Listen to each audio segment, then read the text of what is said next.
Welcome to the Backstory Room.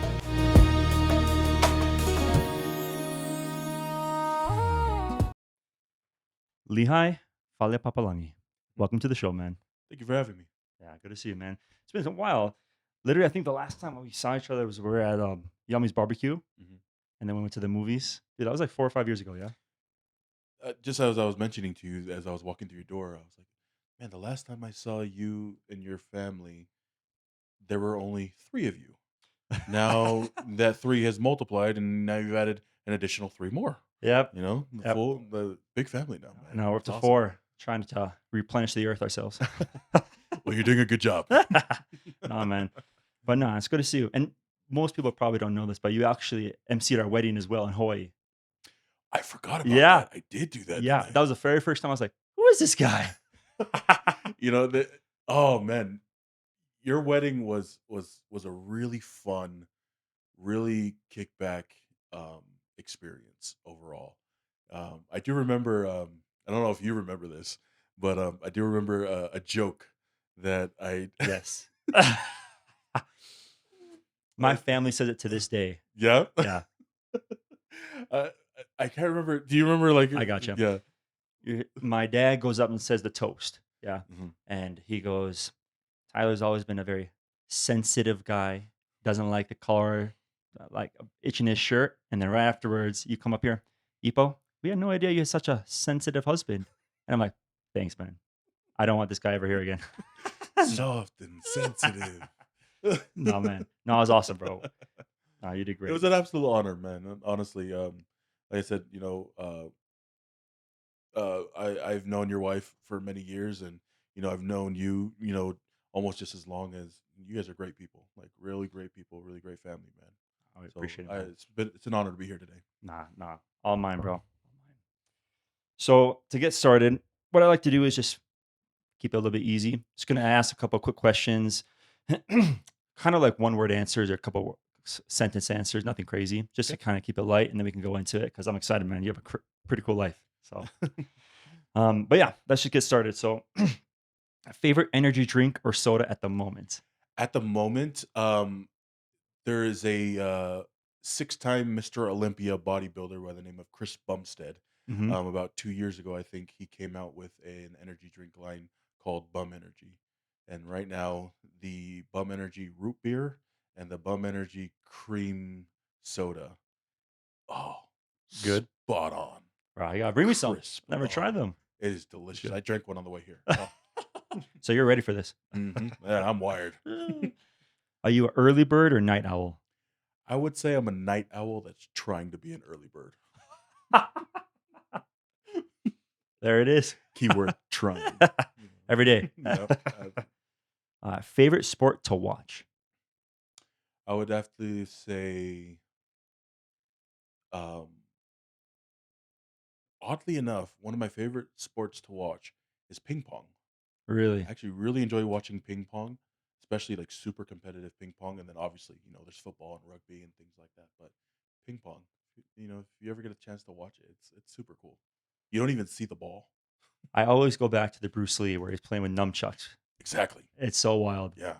So crazy, man. Yeah. So ping pong. Yeah. Ping pong. People be sleeping on that sport, man. But That's that's awesome.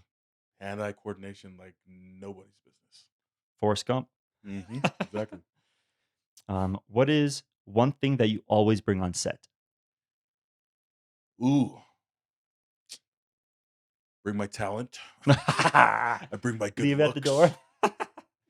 No. The number one thing I always bring on set is a Gatorade. I Oh, okay.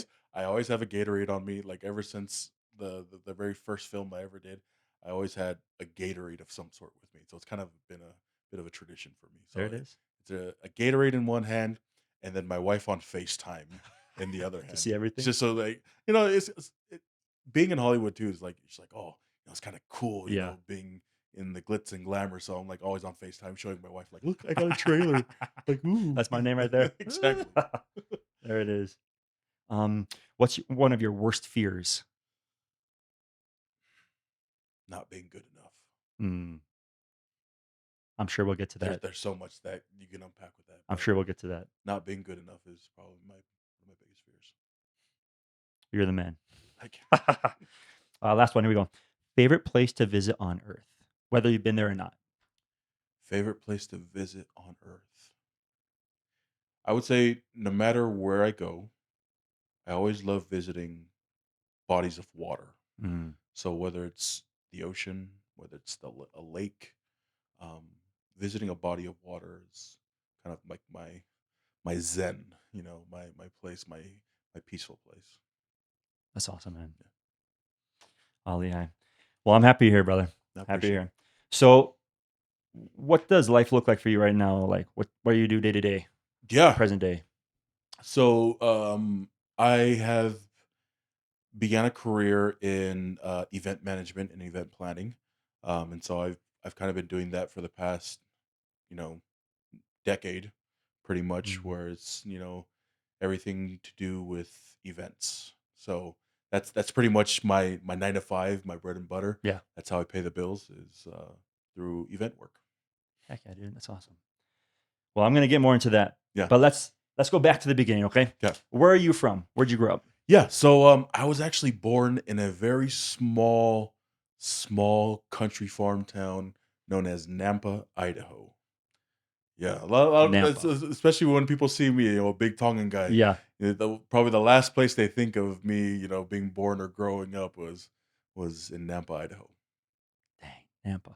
Is that close to Pocatello or like Boise or So it's Boise. Yes, is that it's close it's by? like an outskirt of Boise. Okay, I okay. would say it's about 10-15 minutes outside of Boise. Very small, very farm town, very country, type of vibe. You know, So how did you guys end up there? How'd your parents go to Boise? you know, I should actually know this story a whole lot better, but um, to my understanding is that they ended up there was a kind of a very small island community that was started in Idaho Hmm. to where like my parents were essentially invited to come to. Now again, my sisters are probably going to watch this like that's not what happened, but to my understanding, that's what happened. So that's how they ended up in Idaho after they got married. I believe they actually met here in Utah. Mm. So my parents met here in Utah, um, and then when they got married, they ended up moving to Idaho. Okay. And things like that. So yeah, I mean that's well, it started off as a very small Tongan community of only a very few families, and now it's bloomed. Like Yeah. there's if you go visit Idaho now, you definitely see a lot more Polynesians there. Definitely not as much as like a Utah or California or Yeah. Texas, but I definitely know that the island community is definitely growing out there. So as a kid, there wasn't much Polynesians out there. You guys were one of the only Tongans out there. Yeah, so I mean, my sister Ofa will remember this a whole lot more than I can, but to my recollection, there was probably only 3 or 4 Tongan families that I remember growing up Mm. that I still keep in touch with even to this day, and so it was a very small, very tight knit community, That's awesome, man. and the people there were great. The Yeah. people that we grew up around, the neighbors, the farmers that our families interacted with. That was an awesome time. So what were you like as a kid growing up over there? I do so to be quite frank, I did most of my growing up here in Utah. Oh, okay. When did you guys come And over? so I believe, man, see, I should have been a little bit more better prepared for this, but we came here. I want to say like late 1990. Uh, no, sorry, early 2000s is when we moved here Hmm. because I was born in 91. Okay. I was born in 91, and so I would say like the late 1990s to like the early 2000s is when we first moved here to Utah. Hmm. So you grew up in Idaho and Utah, Yeah. and what did you like doing growing up? Were you outside a lot or? I was a mixture of both. I was a bit of a hybrid, Okay. I was a bit of a couch potato slash wanting to run a muckus outside, Mm. I was a little bit of both. My nickname, funny thing growing up, my nickname that some of the neighbor kids gave me was Mr. Potato Head. Now, I think they gave me that name because of two reasons. One, because they found out I was from Idaho, so, Idaho potatoes, Potatoes. and 2, because I was probably the only brown kid that they actually associated with, and so like, "Ooh, brown like a potato," you know? That's hilarious. So you're outside a lot, Uh-huh. hybrid, potato inside. Yep. Potato outside, potato inside, man. You play sports? Yeah, try to got into, football, played for, the West Jordan Jaguars, shout out to West Jordan, kind of through my younger years, uh, played we were terrible. We were terrible. We were a terrible team that we back then, I don't know if they still have it now, but back then, they had what was called the Cougar Bowl, Mm. and the Cougar Bowl was essentially the championship for the losers. You know what I mean? To Like, where, like, all the teams that were just on losing streaks, you had, like, the normal playoffs where everybody, all the winning teams played and things mhm. like that and got to the state championship, but then you also had, like, the loser brackets. And the loser brackets, they all came together, they all played each other, but I can proudly say that we were Cougar Bowl champions 2 years running. So we were the champion of Fir- the losers. First losers. I mean, it wasn't necessarily. I mean, it's funny. Like there's participation trophies kind of get a bad rap these days. So it wasn't necessarily a participation trophy. I Yeah. mean, it kind of was if you really think about it overall. But it was like, hey, we worked for that participation trophy. Every day in the sun and the heat.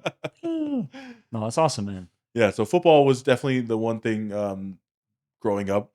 My dad's good friend Ito.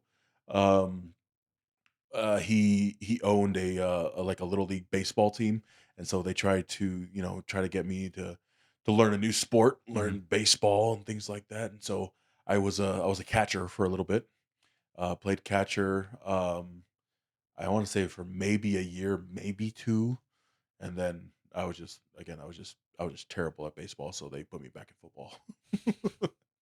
I try to be a two sport person, but just didn't really quite work out. Do you like to watch baseball still nowadays or no? Uh, I think now probably a little bit more now. My father-in-law, Eric, he's a big A's fan. Oh, He's okay. a big A's fan. So every Oakland time, A's. whenever we go by the house, he's always watching either the current A's game Mhm. or a rerun of an A's game. So yeah, I've definitely started growing more of a liking to it now in my middle age years, to baseball itself. But yeah, still I mostly enjoy watching football and Mhm. things like that. But yeah. You see the movie Moneyball about the Oakland A's? No, I haven't. You should watch it. It's really good. Yeah. It's Brad Pitt and Chris Pratt, and they have a lot of. It's basically back when they had like this losing streak, and they try and bring on the the thought process of not let's not buy players for millions of dollars. Let's Yeah. buy wins. And so they go after like the statistics back then, and they were the first team to do it. And it's a good movie, man. You should watch it. Cool. Yeah. Yeah, man. Yeah, my father-in-law is a huge Oakland A's fan. I know my mother-in-law, she's like a big like New York Yankees fan, and I think my other father-in-law, my wife's biological father, I think he's a was he a Yankees fan as well? He could be a Yankees fan as well. So I think definitely on my wife's side of the family, they definitely are like baseball fanatics, Yeah. which is great. And so yeah, it's something that I'm slowly growing a liking to again. But again, I'm like I have flashbacks of Yeah. pitchers throwing the ball straight at my face and like not trying to be a little scared little kid trying to Yeah. grab it. You're on a journey. Right? Exactly. Were your parents pretty involved with you guys as a kids? Yes. They were very involved to the point to where they were like honestly, in my opinion, like I think my dad was probably my greatest coach and my mom was my greatest Mm. cheerleader. They showed up to every game. Whether I was sitting on the bench or out on the field playing, they showed up every single time. I remember that especially like during high school too. Um, to every guy kind of talks about the dad, not never wanting to disappoint, your dad or anything like that. And I remember distinctly, I think it was a JV game I was playing. Shout out Bingham High School. It's a JV game I was playing in, and I think I got cut pretty bad. A really really low, cut block from an O lineman to where I got up and I was kind of limping off, and you know, as I was limping off, I remembered that my dad was watching. And as soon as I knew my dad was watching, I straightened up a little bit harder and just like try to like tough guy walking off the field. Like, oh, my dad's not gonna see me, not gonna see me limp or anything like that though. But no, my dad was as little as he knew about football, he was always giving me advice on how to be better. Hit him harder, hit him faster. My mom, same thing. My mom definitely cheered me on till her face went blue, and you know and yeah, they were great. They were super involved, especially in our extracurriculars and things like that. No, that's great. Not a lot of kids actually have that nowadays. Right. Usually both parents are working, especially with everything being so expensive. Both parents working, they're kind of on their own or they're watching their younger siblings. So that's awesome, man. I would say with my parents, like we were definitely blessed, but looking back now and like hearing some of the stories, my dad has since passed away. Mm. And oftentimes when my mom is there, I'll ask her questions about the past and things like that. And even when we were in Idaho, my dad pretty much worked every odd end job you can think of. He worked in the butcher shop. He worked, as a pizza delivery driver. My mom worked at the DI. Like they all like had multiple jobs, and even like growing up through high school, they held these jobs, and as tired. Oh man, I I can vividly I can vividly picture my dad coming home, after his shifts and things like that, just tired and sore and things like that. But he always made time, right?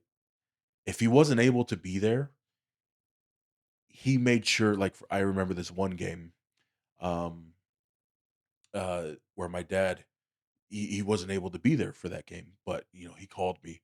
He called me, on the phone right before the game, and he's like giving me all these pointers. He goes, "Hey, I need you to work hard. I need you to push hard. When you get your chance, get out there and make a difference." Um, and no matter what, again, yes, it's true. Like, just as you said before, nowadays, you don't really may not see a lot of that within parents nowadays, but I have definitely been blessed to where I know even if my dad or mom wasn't able to come, they were there, still very much a part of it. Still very much a part of it. And that's one thing that I'll always treasure about the time that I've had with my dad and things like that, because he was there. He literally was there. Even again, like he worked, as a facilities manager, as a facilities manager for the church. He also worked as a ramp agent for Delta for many many years, and he no matter how tired he was, he always made time, and yeah, it's I hope, especially for those kids who may not be experiencing that at this time, that I hope that one day that they do, because I think it definitely made a huge difference in the way, not only the way I perform, but the way my dad literally taught me how to be a man, how to show up, how to be a father, how to take care of your kids type deal. So yeah, sorry, I know that was kind of No, a little man. long-winded there, but He sounds like your dad's probably one of your heroes. Yeah. oh, without a doubt, a Superman. Miss him every day. How do you pass? Uh he he battled with cancer for a Mm, few years. Um, but in the end, the one thing that took him was plain old heart attack. mm, Obviously, I think I'm not a doctor, so I can't even begin to understand the medical complications that came with my dad's condition. But obviously, I think when he did battle cancer for a little bit, obviously that did weaken his body, and you know him being the type of man that he was he was the life of the party. That's the best way I can describe it. He was the life of the party. He was the MC during events. He was the man that, if people wanted to have a good time, they made sure that he was included in those plans. He held the calling of a bishop for many years here in the state of Utah, the Benyon Fifth Ward. A lot of people who know and recognize the Benyon Fifth Ward, one of the Tongan wards here in the area. Um, they know and remember my dad for who he was. So he was the life. He was always full of life, and a lot of that, like now that I, like look back and kind of reflective on that, a lot of that kind of translated and was kind of passed down, to me in a lot of ways. I was an MC at the Polynesian Cultural Center. I I sang a little bit. I played instruments, and all in all, it was just me kind of following in his footsteps. You know, and so yeah, that's who my dad was. The life of the party, a very clean party. Very very clean party, but a life of the party nonetheless. Well, I can see where you get it from then. That's Thank you, awesome. thank you. That's awesome. So finish up high school in Utah. Yep, graduated in 2009 from Bingham High School in South Jordan. Shout out to the miners. Um, yeah, loved high school. Um, Definitely, I went to high school with some, I call them greats, some really cool individuals. I attended when I was a sophomore in high school. Doug Fiafia was um, was a senior in high school, and so I attended high school a little bit with him. Starlo Telele was also Wow. a senior during that time. When I was a senior, um, we had the likes of Harvey Langi, another NFL guy that came through. Bingham as well. A lot of great individuals, a lot of great memories there. And I think even a lot of starts. Like it's a lot of firsts happened there. That's where I um, picked up the guitar and learned how to strum a little bit. That's where you know, I learned how to flirt, or at least tried to. I'm not sure how successful I was at it. Um, um, yeah, like a lot of great memories over at Bingham. Um, my senior year, I was the student body president. Ooh, Cool. yeah, They it got on was campus. wasn't all hyped up. It looked great on college applications though. But yeah, I try to participate in a lot of extracurriculars during high school, like being in student government, um, being in choir. Choir was a big thing for a lot of us footballers and things like that. I was part of DECA, which was like a kind of a marketing club. We learned business and marketing. I think I was even in the Spanish club for a little bit, maybe because I was trying to trying to look at a girl. Spanish girl. But yeah, I try to definitely, again, a credit to my parents. They wanted us to, be multi-talented in a lot of different aspects, things like that. Because I had sisters. All my sisters, they were also in sports, basketball, volleyball. I had a sister who was in debate, who I think she actually took state in debate. I can't remember that exactly, but yeah, she was absolutely awesome, and she's definitely the individual now who is the toughest to argue with because of her A debate really good background. debater. And That's so my yeah, wife. and so yeah, high school. I A lot of people, I mean, you hear it all the time, like I peaked in high school and things like that. Mm. But high school, I loved high school. There's a lot of things that I loved and experienced and and honestly learned that I learned back then that I still carry with me even today. So high school was fun. High school was fun. I haven't been back since though. But maybe I'll go to my 20-year reunion. What do I think? I think my 20-year reunion actually 2029. I think so. A couple more years Dang. for my 20-year reunion. Oh, I know. I feel so old. Gosh, 3 more years. 3 more years. Yeah, dang. 2029. I'm coming back, Bingham. I'm coming No. back. Hopefully, I'm not dead by then, but Nah. Nah. So where do you go from after high school? So after high school, I it's kind of a kind of a roller coaster, to be honest with you. After high school, I kind of wavered and debated on whether or not I wanted to serve a mission. Mm. My family being, very staunch LDS, very staunch members of the Church of Jesus Christ of Latter-day Saints. I kind of battled with, wanting to either try to pursue football or try to, jump into, serving a mission. And at first, I actually chose football.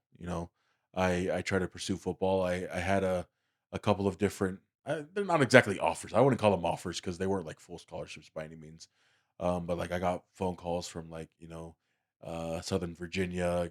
Got a phone call from St. Olaf, as Mhm. we're talking about. I actually took a trip up there, and that was actually kind of my deciding factor to end up serving a mission. So I committed, to playing for St. Olaf.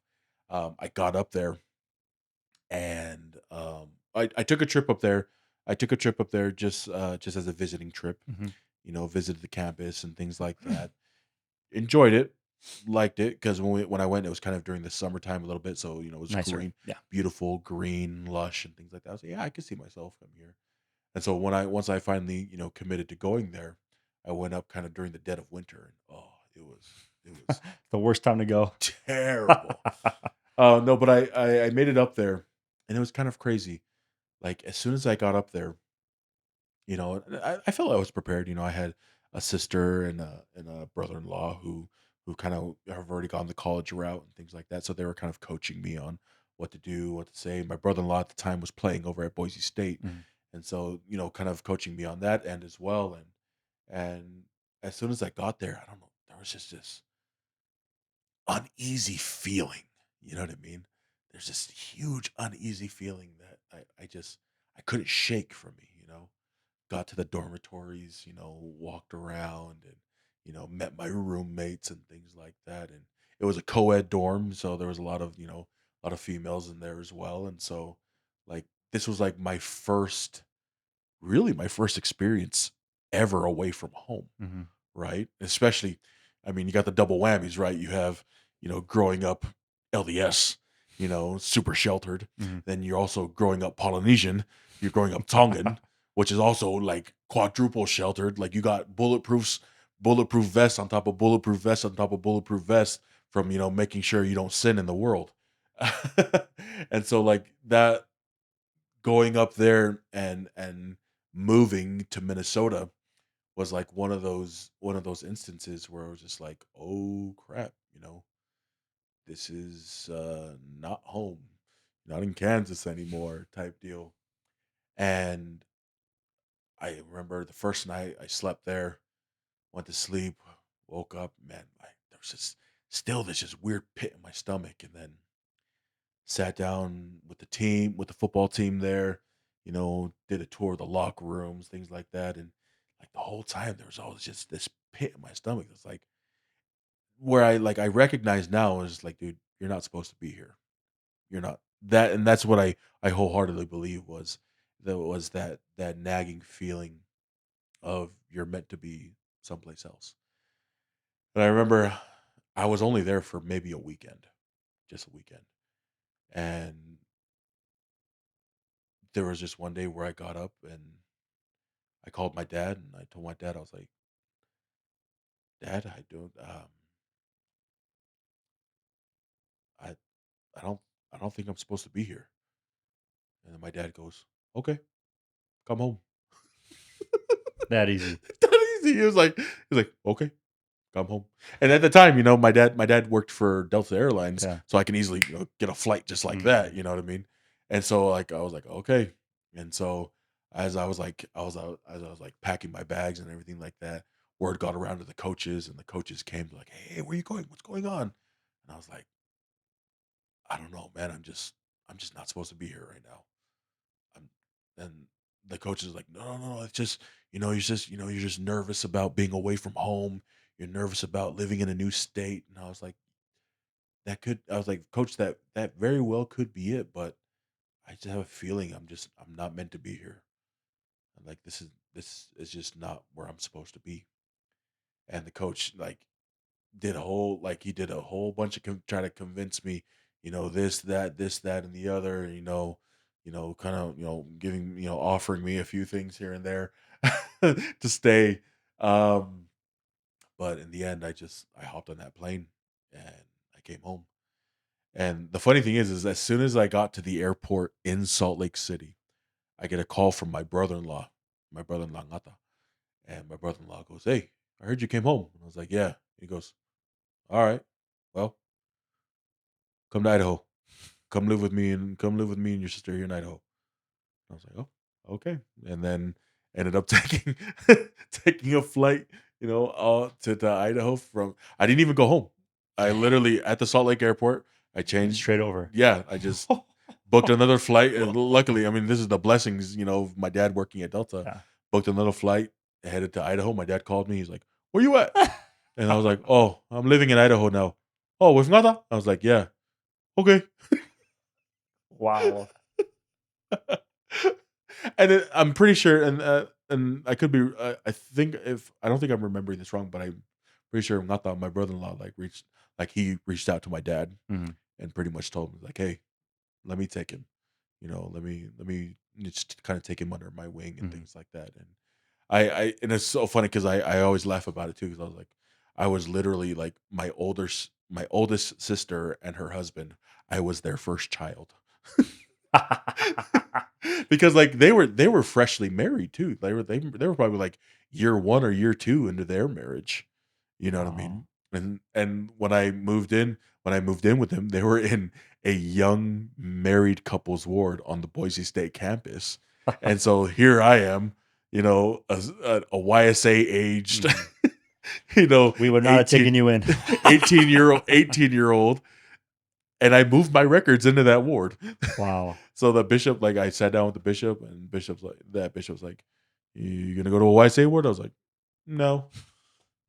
And I lived with my brother-in-law and sister, I think, for probably another year and a half, almost 2 years, and in that time, that's when the mission prep started. Mm. My brother-in-law is a spiritual giant. I would consider my brother-in-law probably on the same level of spiritual giantness as my dad. I have so much love and respect for him, and he's probably the biggest reason why I ended up going on a mission was just because of his faith and watching him grow and watching him and my sister kind of growing as a couple in the gospel. And so yeah, sorry, long story short, yeah, that's kind of my journey after high school was all that. I guarantee there's a whole bunch of little stories that I'm like leaving out from that. Um, but from there, I began my spiritual journey there, and then eventually submitted my papers to serve a Mhm. mission, and then I got my mission call to the land of the long white cloud, Aotearoa, New Zealand, serving in the English speaking language, which was then changed to Tongan. My assignment was changed to Tongan a little bit later thereafter. But yeah, that's essentially kind of what happened. Like right after high school is a whole bunch of things that didn't exactly work out, one leading to another, and really feeling where God wanted me to be at that time. And honestly, He wanted me in Boise, back to Idaho, Yeah. back to where I was born, to prepare me to serve a mission, and that's what I did. It's a lot of refining over those years, huh? When you that's the thing though, like when you talk about refiner's fire, like I truly feel I am an expert at being put through the refiner's fire. Like I'm not even joking. There is so many living in that little house or that little apartment. It was a two-bedroom apartment in Boise at the time. Like living there and the lessons that I went through, the spiritual growth that I had to go through, the actual growing up that I had to do to like prepare me not only for a mission but to prepare me for the real world was that is truly like like being put into the fire and allowing yourself or trying to be humble enough to be molded into the individual that God wanted me to be, you know? Um, and it took, trust me, it took a lot of fire, a lot of brimstone, a lot of molding. And I'm again, I'm not quite. I still don't think I'm a finished product as of yet. You know, I'm still going through those refining fires in my life even now. But it's all about trying to be malleable. Mhm. I think is the word for it, to where I can be molded into Can be shaped something, into. shaped into something that that God wants me to be. Still a long journey, and I'm still on it. You know, Hey, we're all on a journey. Yours is just a long one. very very long one. All right. So you do your mission in New Zealand. After the mission, is that when you go to college and start doing the Yeah. So so again, mission. Oh, that's a whole different podcast that you and I can go into. yeah. Just missions, missionary stories. Um, Loved my mission, loved everything about it. Wouldn't trade it for the world. Um, Came back from my mission, and I tried to do football again. Mhm. I tried to go the football route again. I tried to. I was actually offered a preferred walk on over at Boise State, or at least I think I was. I was told that, like, yeah, you can come walk on over at Boise State, just because my brother in law had that hookup. Mhm. But then when they ran my eligibility, because the NCAA had all the eligibility requirements, I had actually taken college classes, prior to me leaving, and so I didn't know that that technically started my eligibility clock or whatever it is. And Wow. so by the time I came back from my mission, I only had 1 year of eligibility left, and so it was the coach was like, it's essentially kind of pointless. Yeah. You know what I mean? Like, here's a kid fresh off the mission, extremely overweight. Them New Zealand meat pies, bro. Those hangies, bro. you know, are they going to try to whip me into shape? And are they going to sacrifice a spot on their team Just for a year. just for a year Mm. this super green kid, Yeah. right? And so obviously the football route didn't work out. I would definitely say that there is one thing that I'm also very well accustomed to is heartbreak. Mm. Oh, a lot of times, especially, growing up, as a kid, you're like, oh, you have the dream to make it to the NFL. You have the dream to make, millions of dollars and Mhm. things like that. And especially when I came back home from my mission, like even prior to my mission, I was like, oh yeah, I'm gonna play football and things like that. You have your heart set on so many things, only to, like, then learn that, hey, maybe God has a different plan for you. Maybe there's something else in store for you. And trying to come to terms with that is probably one of the hardest things that I have ever done and still continue to do. There's a song, one of my favorite movies of all time is the animated series of Joseph in the multicolored coat, or Yeah, yeah, yeah. yeah. There's a song in there where, when Joseph gets, like, when he has that whole ordeal with Potiphar's wife, Mhm. and he gets caught, by the guards and thrown into prison. There's a scene in there where there's a song that's played where essentially the song goes, um, uh, I've let go the need to know why, because you know better than I. Mm. Um, like, even the very beginning of the song, it's like, I thought I knew what was right. I thought I had all the answers. I thought I knew the surest road, but that road led me here. And by here, meaning in prison. And then the chorus just goes on and just talks about just giving yourself to God, no matter which direction He ends up pulling you. And I think for me, even again, even though it's happened so many times, I feel like in my life, it's still a lesson that is still, hard. It's a hard pill to swallow when the plan you originally had just didn't work out. So again, wanted to go the whole football route, and that didn't end up working out. And so um, I had a choice: go to BYU Idaho or apply to BYU Hawaii, because I definitely did not want to come back to Utah. Had enough here. Well, you know what I mean? Like, I just got off my mission. I was like, oh, I didn't want to go back to Utah because I felt like I wouldn't be progressing, Mm, right? I wanted to be a step forward. So I thought about BYU Idaho. I actually threw in an application to BYU Idaho. I threw in an application to BYU Hawaii. I got accepted into BYU Idaho, and then I got rejected from BYU Hawaii. Uh, but I was like, I had that feeling that I was like, no, no, no. I think Hawaii's the place to be because obviously came off of my mission mhm. living on an island, and now I want to go back to living on an island.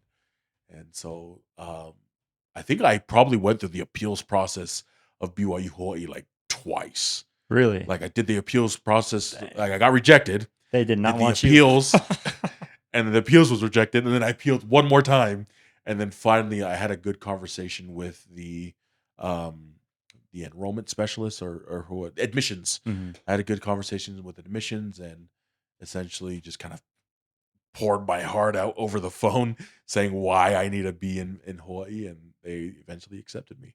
And so that's, right after my mission, I jumped on another plane to Hawaii, to beautiful Laie, and there I would remain for, I think, 7, 8 years, from 2013 to about 2019, 2020. Oh boy, was that a whirlwind all by itself. A lot of stories there too, Oh, huh? That's I where I met my wife too, at Ipo, yeah. yeah, yeah, yeah. Ipo was like one of the homies. We had this little jam group back at the Halles. It was us boys who were in Halle 6. Yeah, and we used to jam a lot. And Ipo was really really talented singer. Your wife was very Mhm. very beautiful singer, and so we used to jam with the boys and things like that. And she became one of the boys essentially. And so yeah, there's times in Hawaii that oh, I won't trade for anything, man. Let's again, just like how Idaho was a learning place, New Zealand was a learning place. Same thing about Hawaii.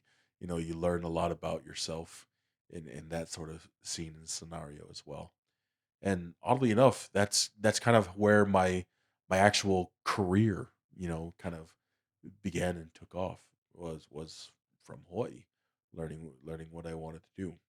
I actually ended up dropping out of college, which was funny. Did you really? Yeah, I didn't know I that. I never I actually never completed. So while I was there, I want to say 2015, I believe it was 2015 or 2016 was when my dad passed away In college. while I was in college and Dang, while I man. was in Hawaii, you know. And so that in and of itself was a whirlwind all by itself, and to where I ah kind of hard. I think this is probably the first public place I've ever actually admitted this, where I fell into just like a deep pool of depression, man. Like, I really did, to where nothing nothing was worth doing anymore. It got to the point where I just wasn't motivated to do anything or be anything. You know, yeah, I was working at I began working at the Polynesian Cultural Center. Um, Started off as a volunteer, and then became a musician, and then transitioned from a musician um, to an MC. And Can I stop you for a sec? yeah, So, because depression is not hard to get out of. So how'd you pull yourself out of that? Especially from your dad passing away. to pull yourself out of depression, I think even till this day is an ongoing battle. Mm, I think I still, in a lot of ways, do battle with it, but in different forms. mhm. Um, I would definitely say I was an individual prior to my dad passing away, I was an individual that didn't believe in mental health. I didn't believe. I thought, you're depressed, be happy. Why can't you just be happy? Smile, laugh. You know Fix what I mean? yourself. Fix yourself. Exactly. I was exactly that individual to where I was like, I don't get why people are depressed, you know? And at this time, that's when I actually first met my now wife, Mm. when I first met Crystal. Um, and she opened my eyes to what mental health was because she had family members and whatnot that were dealing with it. But at that time, I was like, "Pfft, be happy. Like, quit being dumb. Be happy. Don't worry. Be happy." Mm. And so I always had that mentality of just like, depression is not a real thing until I lost my superhero. Mm. Until I experienced my first ever real death in the family type deal. You know, that left a void, a gap that whew, that that even to this day is still trying to be filled.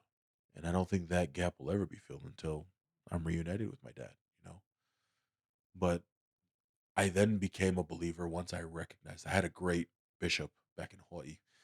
His name was Bobby Kaitoku. Shout out Bishop Kaitoku, um, who really kind of walked me through a lot of things, especially in battling depression. You know, I learned that you can wear a mask. I got very good, very, very good at putting on masks, putting on a performance, which now I'm kind of like, oh, no wonder why you're an actor. I got very good at putting on a performance and putting a smile on, even though I was feeling the complete opposite on the inside. Um, at the Polynesian Cultural Center, I was, a very front facing individual. I was in front of the crowds as an MC. I was there leading shows. I played tour guide every now and then. And it was very easy to bury my feelings, to bury it all, and put this smiling face of charisma and step out on that stage and go. And later on, I learned how to utilize it as my own therapy. Um, there was a man by the name of Tad R. Collister. He was a general authority for the church. While on my mission, I remember this, years after, where he said, sometimes you need to act outwardly the way you want to feel inwardly. And in doing so, the hope is to eventually feel inwardly what you are acting outwardly. Mm. I don't know if that makes sense at all. So I did a lot of that. I put on the face of being happy because I wanted to feel happy. I was I became a lot over the top, and I became very good at performing. I don't want to toot my own horn, but I I I gelled into the role of an MC pretty quickly in that regard to where I kind of just put what I was feeling to the side. I checked my feelings at the door. Shout out Uncle Tui, from the old high school football days where we checked your feelings at the door. Whatever you were feeling, you checked it at the door and you came in and you put on a show. Because to everybody else who was paying hundreds of dollars to be there, to everybody else, they're there for a good time. They don't give a rat's what you're feeling on the outside or what's going on the outside. They just want to be entertained. So I got very good. I got very good at entertaining people. Um, And you're talking about the Polynesian Cultural Center, yeah, which is one of the biggest tourist attractions on Oahu. yeah. The And the number one non-paid tourist attraction, or the number one paid tourist yeah, attraction on Oahu. and you're emceeing over there Yep, for I the was an events. MC. I began as a musician, and long story short, those OG musicians were just too advanced for me, way too advanced for me. They were very good to where I had to just, rather than being let go, I had to transition into something better, Mhm. better suited for my level of skill and things like that. And so Auntie Ellen Gay, she approached me. She goes, "Hey, you speak really well. You articulate yourself pretty well. How about trying out to be an MC? Because that may be a better fit for you." Mhm. And so that's when I became a master of ceremonies for the Polynesian Cultural Center, under the tutelage of I had three mentors there. Um, the first mentor being Norris Alaesa, the second mentor being Witi Siausi, and then the third mentor being Sia Tonga. Three absolute juggernauts of entertainers there in Laie. And so I kind of took bits and pieces from their shows and watching them, perform and things like that, and try to strive to be the best that I could be. And in the end, bringing that back full circle, that's what kind of helped me, battle my depression, come out of it a bit.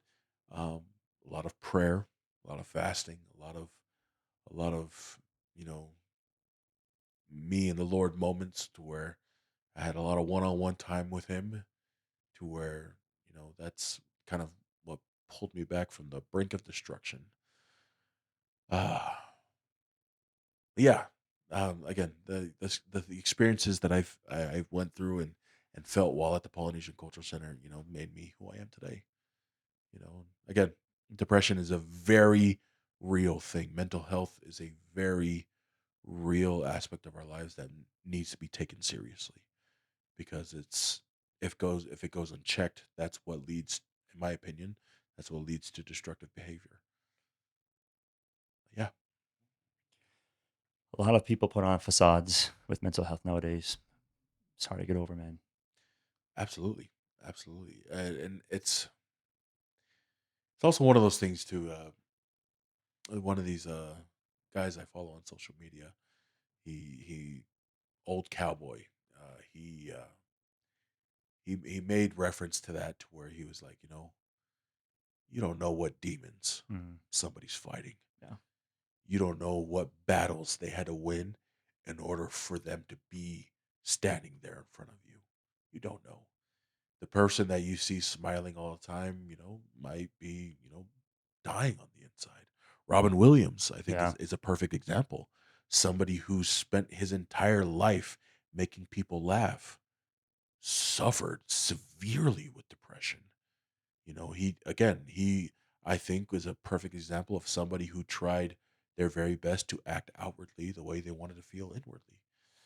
And in the end, he succumbed to it, you know. And so that's one thing I always try to, especially nowadays, I try to be super conscious of, is, especially in my day-to-day interactions with anybody. My career is in events and event management, as I mentioned before, and so I do meet a lot of people, and we do deal with a lot of angry people sometimes, when their events don't go the way that they perfectly envisioned it. Bridezillas and things like that. And so I get that, and I think I'm very intuitive to that, to where I don't, it's definitely like everything that's ever hurled at me, whether negative or terrible in any way, it's water off the back, Yeah. because I don't know what that person's going through. Mhm. I don't know, again, what demons they're fighting, and so I try to be an individual who doesn't add to that, you know.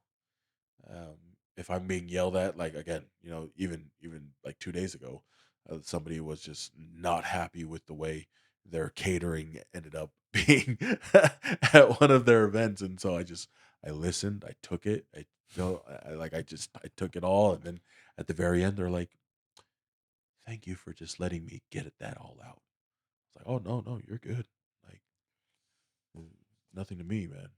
That's one of the funniest things because that's what my wife wants me to do a lot, Yeah, and I don't do that. it's I not bring the easy. suggestions, and she just wants me to listen, and by the time I'm ready to listen, she's like, "I'm over it already." But I think that's a husband to wife thing, because I deal with that all the time too.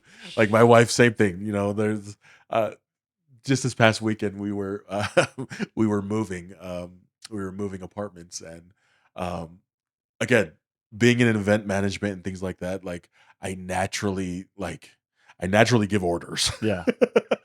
You know what I mean? When I'm leading a team or anything like that, I naturally give orders. Hey, maybe we should do this, move that there, do this, do this. And then my wife, like, she very sternly turned around after I gave her an order, and she very sternly turned around. She goes, "Am I your partner or your employee?" I was like, "You're my partner. Technically, you're my boss, but Ooh. you're my partner." Yep. And had to Yep. remind me of that. Yep. There's like a funny scene. I think it's from A Big Fat Greek Wedding. Yeah, Yeah. great movie. Yeah, man. Where she's like, he may be the head of the house, but the wife is the neck. She controls where the head goes. I'm like, man, F that movie. She's so right. It is true. I mean, like I give it up to my wife. My wife is one. If there was ever a moment where in my entire dating life where I knew she was the one, it was there was a moment where her and I were talking, oddly enough, in front of the temple, in front of the Oakland Temple in California. Hmm. We were out Foreshadowing. there. We were out there on the lawn, and we were kind of looking up at the Oakland Temple, and there was a moment where I shared with her my dreams. Hmm. I shared with her. I was like, "Oh, I want to be a performer. I want to be an actor. I want to be on Broadway. I want to perform for a living." And I was a little hesitant, very hesitant to share that with her at first because I was like, man, I don't know. This is the first time I ever like, came down to that type of level with somebody before, or even said those dreams and aspirations out loud. And for the next few moments, she said nothing but encouraging, uplifting words to where it sounded like she believed in my dreams more than I did. Hmm. And immediately, as soon as we had that conversation, I left home and I was like, that's gonna be my wife. That's you That knew. she's gonna be my wife. Because when you find somebody like that, and I guarantee you found that in Ipo, and Ipo found that in you, to where you find somebody like that who is like literally the definition of ride or die. Like, oh, it's an amazing accomplishment to have. And I hope in a lot of ways, I do that for her. I mean, she's still with me after like almost 9 years now, so I would like to think that I do that for her. But no, like she's an amazing woman. Like she is, again, when I kept saying that my mom was my biggest cheerleader, Mhm. like my wife has now taken over that spot. She is one of a kind. Crystal, Yeah, she's awesome. she's amazing. Love you, Crystal. Brother. Well, I want to get into kind of what made you first think to get into acting. But before that, let's take a quick break. Yeah. Yep. So I want to get kind of into how you first got into the thought of, I want to be an actor because Yeah. you're at PCC, you're emceeing. Like, was there a role that came up, or how does that first thought come into your head? So I think for the listeners at home, if you kind of go back into this and kind of take everything, um, part of the story, like I became very good at performing, putting on a mask and things like that. And so in a lot of ways, like now that I look back at it, I feel like acting kind of came naturally in a little bit. I mean, obviously Polynesians are very good storytellers. We tell a lot of good stories, you know. Um, and the way I became an actor was kind of a fluke, to be honest with you. A friend of mine at the time, his name is Tupua. I knew.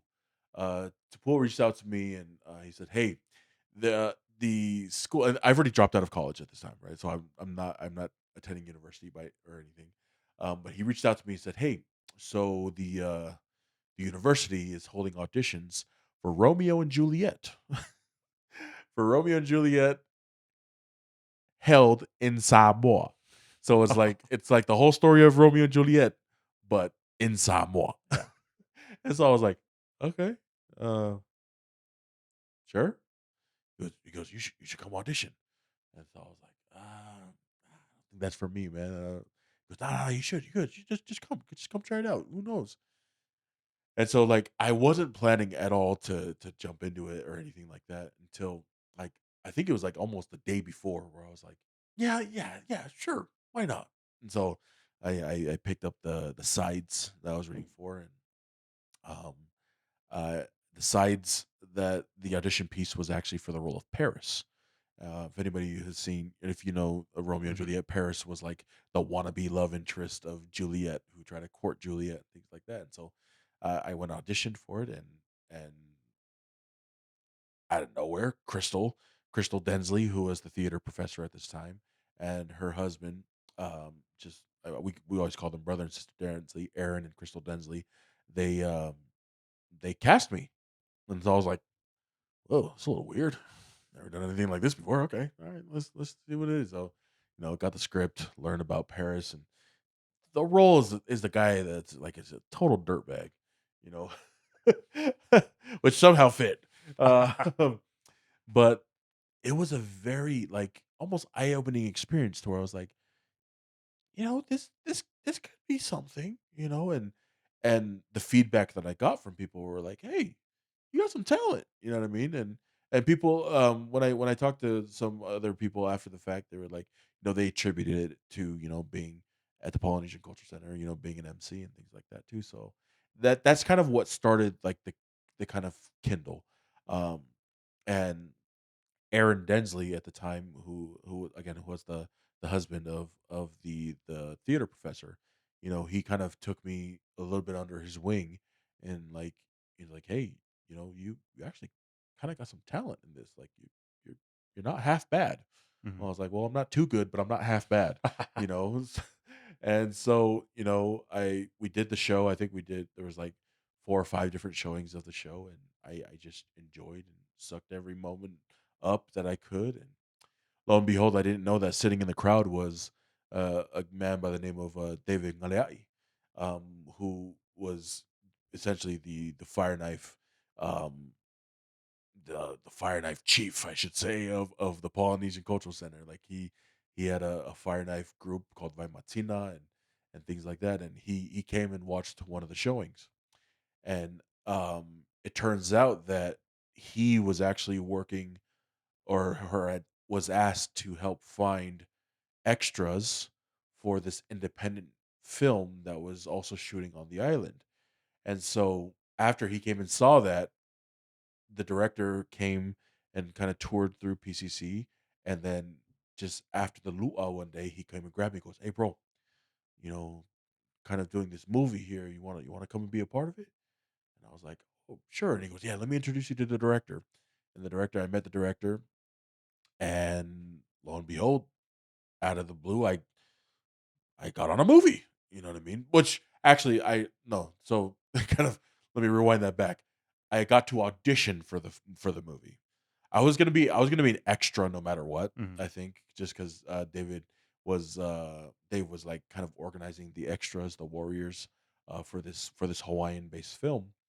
But when the actual speaking parts came out, I was like, "Yeah, sure, I'd love to try to audition for something." I just did Romeo and Juliet. How hard could this be? You know, I'm a professional already. right? Exactly. But then come to find out that the freaking whole film was in Hawaiian. Mm. It was the film was called. Actually, I'm not going to say what the film was called because it was terrible. But We saw it. We saw it. um, but again, your wife Ipo, she actually coached me on the Olelo Hawaii Mhm. to try to nail this audition. I think she did audition as well for one of the roles in that film as well. But yeah, she assisted me and helped me audition, and yeah, and I landed that particular role. And then it kind of almost like snowballed, right? Because after I got that role, um, a friend of mine reached out to me and said, "Hey, they're doing local castings for Hawaii Five-0, which was filming on Hawaii at the time." And then I was like, "Sure, why not?" Like I've always been that type of guy, like, "Why not? See Mhm. see what happens. You never know. You never know what happens."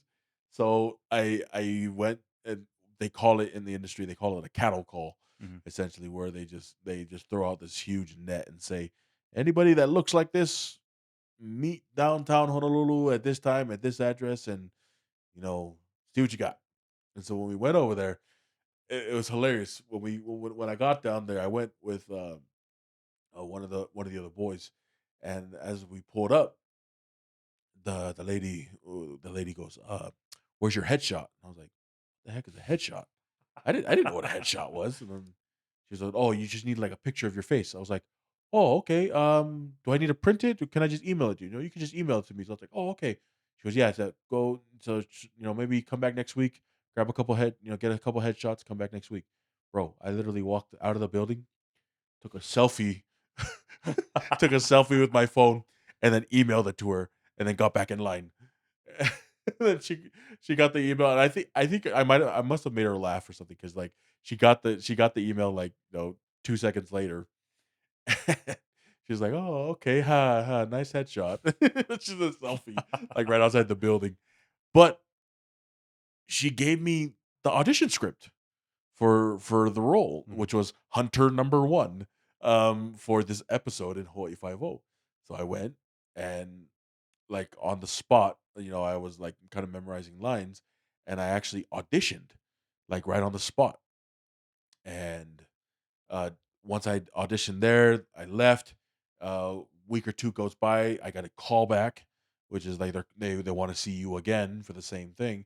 Came back, did the callback, and then I met like for the first time a real Hollywood director, who I think it was Craig Zisk at the time, and yeah, met with him, and he gave me a couple notes and asked me to do this, and then I think it was like maybe a couple more weeks later after that, they called me back and said, "Hey, you got the role," and I was like, "Oh, that's cool." And come to find out, my scene partner, because there was two of us, Mhm. my scene partner ended up being BJ Penn, Really? who was the light heavyweight champion of the world in the MMA. UFC, That's MMA. wild. And so, yeah, that experience, like the whole acting experience in general, has just been, in my opinion, that's just like one fluke after the other, where I'm just like, I always describe it as a wave that I'm riding. Mhm. I don't know how much longer the wave is gonna last, but I'm just gonna keep riding it. And it's been nothing short of a blessing to be able to do something like that and get paid for it. And so yeah, it's been awesome. But that's essentially where the acting started. That's how it started. Yeah. The very first role you had in the Hawaii movie, there's a scene in there, it's absolutely hilarious because most people won't even notice during the movie if they saw the movie, Yeah. because a lot of people saw the movie. But there's a scene where you say "come here" in Olelo in Hawaiian, yeah, but you actually say "ha'u" Oh, and and in Tongan. Tongan. We're in the theater, we're laughing, bro. So in that scene, in that because I didn't think there might have been maybe one actual Hawaiian Yeah, on like that were there, but bro, it was just us PCC boys. It was the Tongan and Samoan village, just the Tongan and Samoan boys from yeah. PCC that all came up there, man. And so like it was a fighting scene, right? Mhm, And again, none of us have ever been in a movie before. We don't know what it's supposed to mhm. look like or anything like that. So then like as soon as the actual fighting began, we started really fighting each other. We were like there was a scene in there where I get Spartan kicked in the chest. And like it looks real because Mesui, the guy that kicked me for real. Because it is real. He kicked me for real, square my chest, and I got up and I was like, oh, and immediately I got up. I was pissed. I was like, who kicked me? And so like literally as soon as I got up, I was like, I didn't give Yeah. two rats who it was. I was like, hey, how? You guys want to play? Come, we play right now. No acting in that scene. No, no, like no, there was like no acting at all. Like all the boys were like, oh yeah, you want to hit for real? Come, we hit for real. No, that's so funny, man. It was just a great time. Again, like the film, like being on much bigger productions, like after the fact, I will always be grateful for that particular production with David Galeai and the rest of the crew, because man, that was a special time. was a time where where all the boys kind of came together, and like we were like brothers, like literally like brothers, and we all just kind of hung out, made fun of each other, cracked jokes, and then we got paid to do it at the end of the day. Mhm. I always kind of laugh to him like, see, we were the original chief of war. Original Jason Momoa. The original chief of war that nobody will ever watch. That is so funny. So that's our very first. That was my very first kind of like introduction Mhm, into film in general. And then obviously with Hawaii Five-0 being like the first like big production mhm. that I've ever done before, and then you know then kind of doing kind of a different slew of TV shows and Yeah. movies thereafter. So how long were you on the Hawaii Five-0 set for? Well, I think, gosh, it seems so long ago now. I think I was only there. I only shot for one episode. Oh, okay. I think it was some 7 or 8 or something like that. Um, so I shot for one episode, and like my scene was literally, I think, 2 minutes out of the whole thing. But hey, man, Yeah. that was fun too. Like that was like real fun.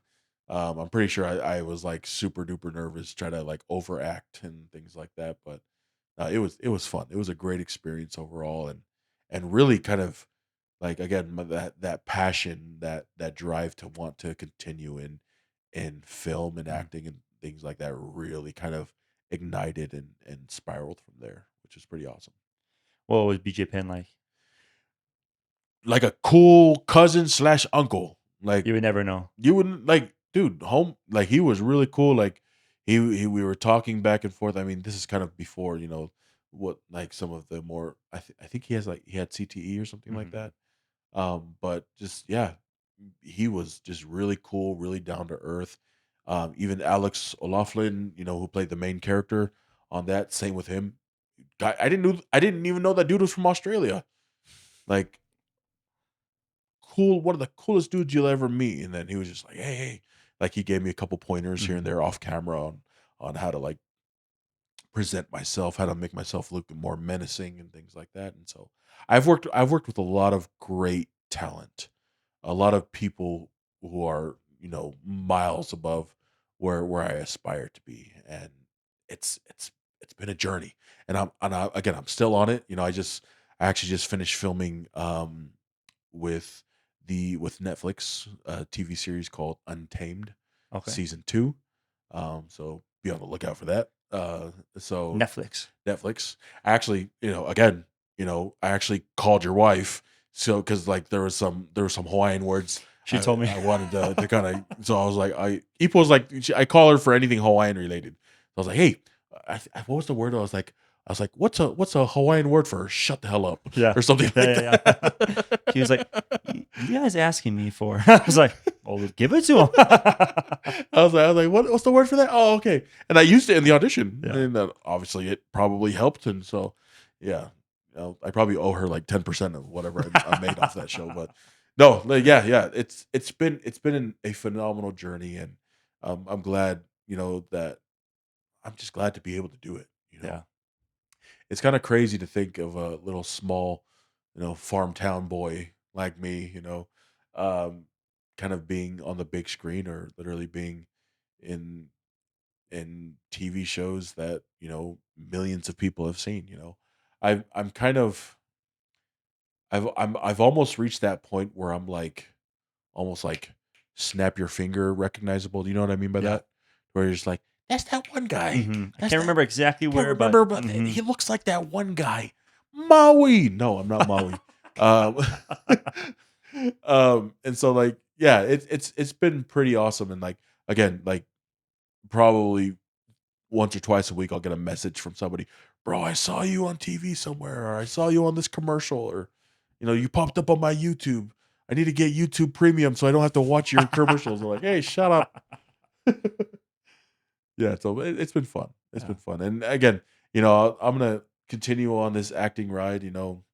I have a great circle of supporters and fellow actors. Mhm. Shout out to like Sam Pafua, really great guy and things like that that, bounce back and forth. A lot of great actors that I learned things from, like, a lot of fellow Polynesian actors, like Uli Latu Kefu, who was played the Rock in Little Mhm. Rock, looking up to guys like Beulah, um, who was also on 5-0, and then I worked with him in Taika's Next Goal Wins.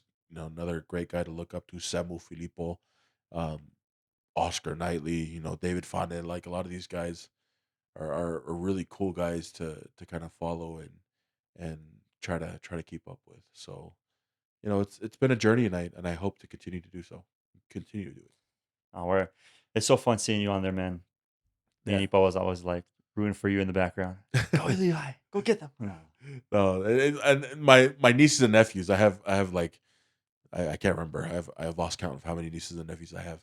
But like even my nieces and nephews, because I've done a couple shows for like Disney, Mhm. and so like they're like when they as soon as they turn my sister always says, as soon as the TV comes on, the first thing want to say, oh, I want to watch Uncle Lehigh. I want to watch, but they don't say Lehigh, they say Uncle High. Oh, So okay. they just say, I want to watch Uncle High on this TV show, and then they'll pop to my one scene on that Mhm. show, or like, oh no, let's go to the next one, and then I'll show my on that one as well. And so it's been awesome, man. I've been blessed, Mhm. and obviously, I wish, hopefully someday that I'll be able to get to do it, full time, Yeah. but no, I'm super realistic, so I still got a 9 to 5 to pay the bills. Still So grinding away. so what did people think when you first got into acting? Were they supportive initially? Were there a lot of people like thinking, dude, why are you even trying this? Because you dropped out of college, yeah? So my mom, I would say probably my mom was probably the one, not necessarily against it, but my mom, she was very similar to my dad, who was like, go to school, get Mhm. your degree, get a good paying job, Yeah. find have a family, settle down, things like that. And obviously, I took almost a non traditional route of making money, of a going into like event planning and event management, and then B, like, jumping into like, entertainment and things like that too. So um it's kind of funny. My mom, you know, or people in general will say, "Oh, there goes that superstar." Superstar is like the one, Hollywood. that the one thing that you'll always hear, other Polynesians say to me. But my mom's like, "Superstar," and then but she'll always follow it up with "Superstar halaata." And in Tonga, that means, yeah, or whatever. Like, yeah, what a wannabe superstar. Halata means like, you have nothing. You're like, Mhm. you're a superstar with nothing. And so that's kind of like the inside joke that my mom and I have. But, secretly, I know my mom, she likes watching my stuff too. Mhm. Um, but again, she's always been the big superstar supporter. I think like when she found out like how much I made on some of these TV shows, like at first she goes, "Oh, that's nice. You made how much? Oh, okay, okay. Maybe you Keep should going. keep going. Maybe you should keep going. Try to get another one. Try to get another one." But yeah, obviously, I think just with my mom, she just wants the best for me, and she wants to know that I'm doing well to take care of not only myself but to take care of my wife, whom my wife now is definitely become one of my mom's favorites. I think because you know every time we go over for family dinner and she's passing out, dessert at the end of dinner, she's always like, "Oh, Crystal, you take some, you take more," and then as soon as she comes next to me, maybe not. I was like, "It's my wife too." She goes, "Yeah, your wife. She can have it. You cannot have it." Oh, I love my mom. You do the Hawaii movie, Hawaii Five-0, couple little TV shows here and there at Disney. Now, how did you actually hear about the Taika movie with The Next Go Wins when he was directing it? Yeah. So after my first TV show, which was Hawaii 5-0, I actually got myself an agent, and then kind of grew a little bit more with a couple more TV shows under my belt, and then I got myself a manager. Mhm. And so in the acting world, I don't go searching essentially for my stuff. I That's what my representatives do, Mhm. and my representatives don't get paid unless I get paid. So they're a little bit more, they're a Makes little bit sense. Yeah. more motivated to try to find me those jobs. And so when that role for Taika Waititi's film kind of came down the pipeline, um, I was actually contacted directly by the casting director, who was on that show, who I did a couple other reads for and things like that. Her name is Katie Doyle, and she reached out to me, and she's like, "Hey, this is just letting you know this is coming down the pipeline. I think you're going to be great for it. Um, but just reach out to your agent, let them know that this is coming, and you need to be ready for it." And so that's how I got the the audition Mhm. for Taika Waititi's film. People watching don't know who that is. He's a New Zealand director. He also directed Thor 3 Ragnarok. And then what was the other one he did with Jojo Rabbit? Jojo Rabbit, and then he did Thor: Love and Thunder. Yep. Mhm. He did Ragnarok and Love and Thunder, Jojo Rabbit. He's done a whole slew. One of my favorite films of his is called Boy. Oh my Yeah. gosh. It's like a Such Napoleon Dynamite of New Zealand. hilarious, hilarious. Being as that, like, I served my mission in New Oh, I'm Zealand, sure it hits different. like it hits different because like that's like, yeah, some of it could probably be seen as over exaggerated, Yeah. but like I immediately thought of like individuals. Oh, Yeah. that's exactly how I that lived person it, yeah. that person is. That's exactly who that person is.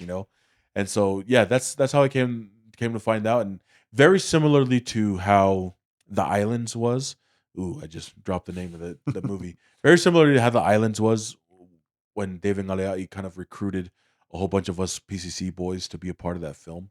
Um, Being able to do a film that was predominantly Polynesian, Mhm. predominantly Islanders, was an experience that I'll never forget.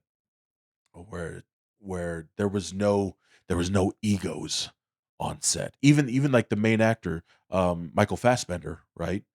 No ego from him whatsoever. He sat there with us. He ate lunch with us. He joked around with us. Him and David Fane would play chess in between sets, and they would just play chess back and forth. Like we would just sit there like as a family. It really, like, when you talk about family, like we were family not only on camera but off camera as well. And again, huge shout out to Taika for giving me that opportunity.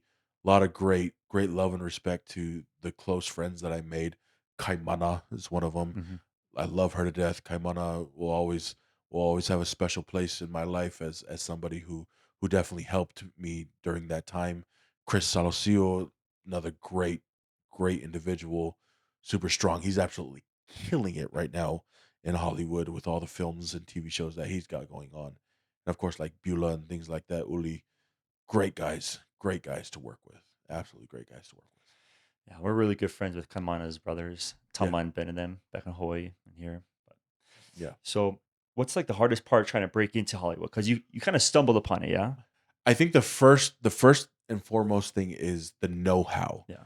is knowing what to do, knowing how to get into it, headshots, things like that. Knowing, like, quite literally, it cost money to be in Hollywood.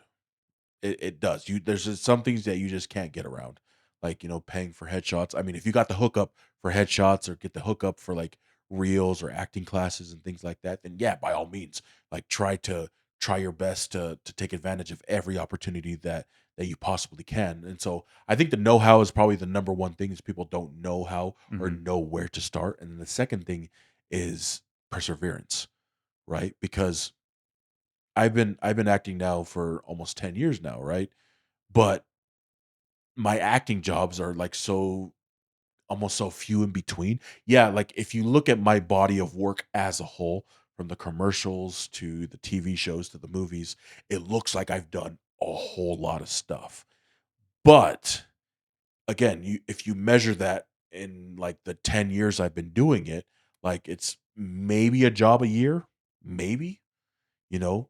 And so obviously the perseverance to like stick with it is something that a lot of people don't have.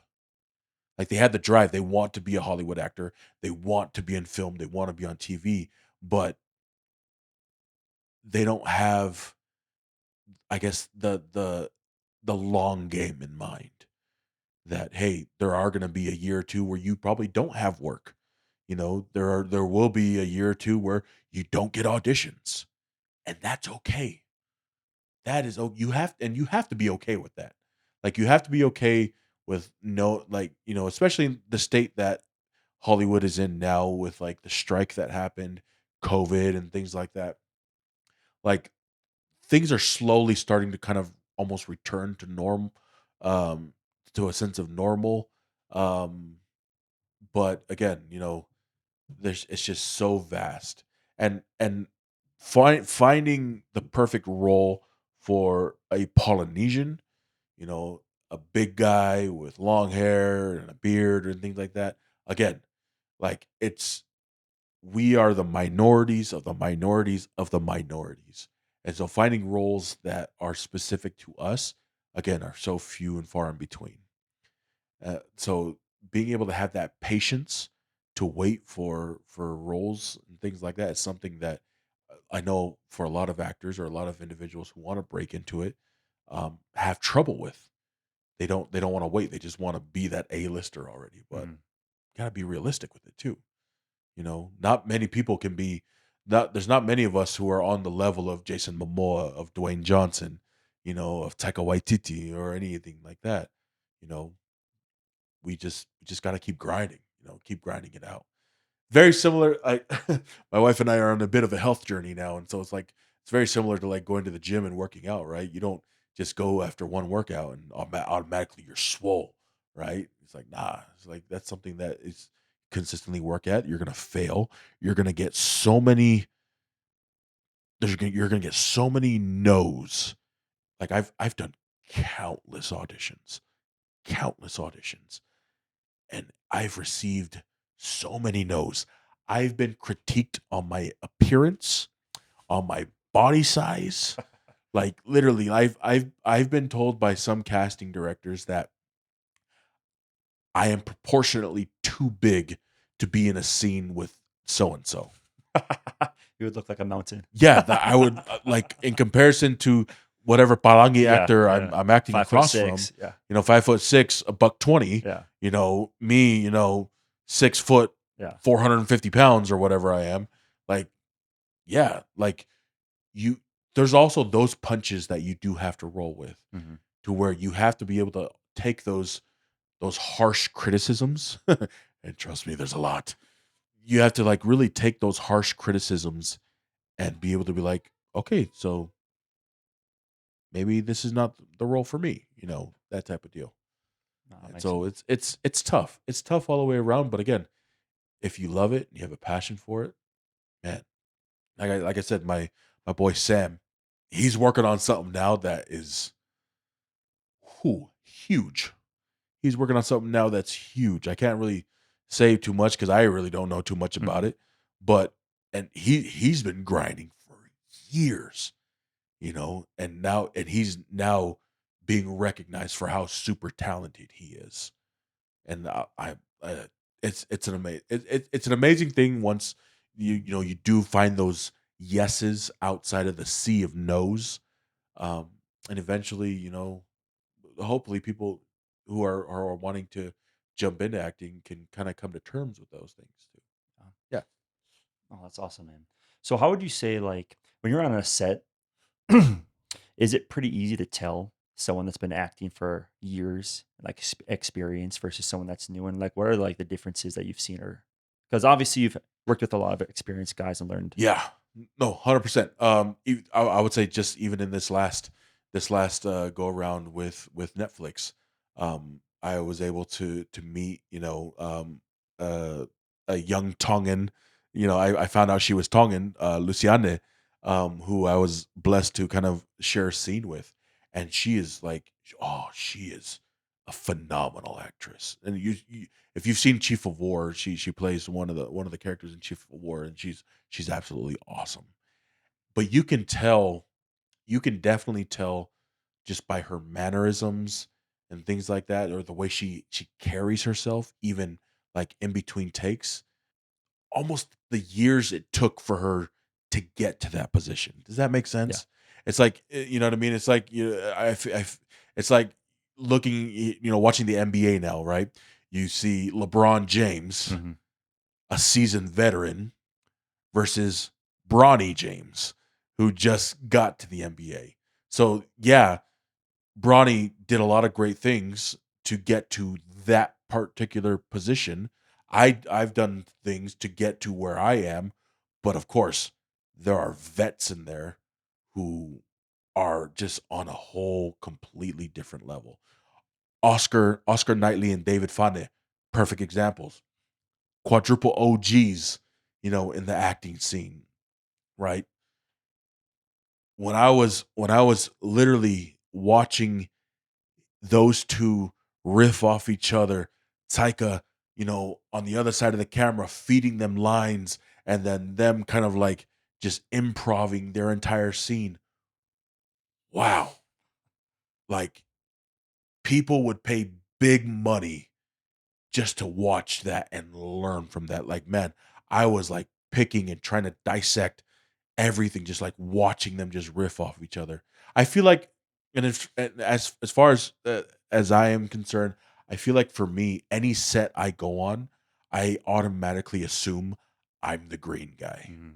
I'm the guy that hasn't been there long because in a lot of ways I'm not. Mhm. I'm not a seasoned veteran like a lot of these guys are. So I go in with that mentality, but I watch and I observe and I learn and I try to pick apart, things that I see these other seasoned veterans do, and I try to apply that to myself to where I can see if I can better my craft, better myself in what I'm doing. And so I'm always, yeah, again, I think that's just a mentality I go into, along with my Gatorade and my wife on FaceTime, is that I'm always the new guy. I feel like I'm always the new guy, and I think in a lot of ways it kind of keeps me grounded. Um because just like my mom said, I'm a superstar halata, I'm a I got the title but no money to back it.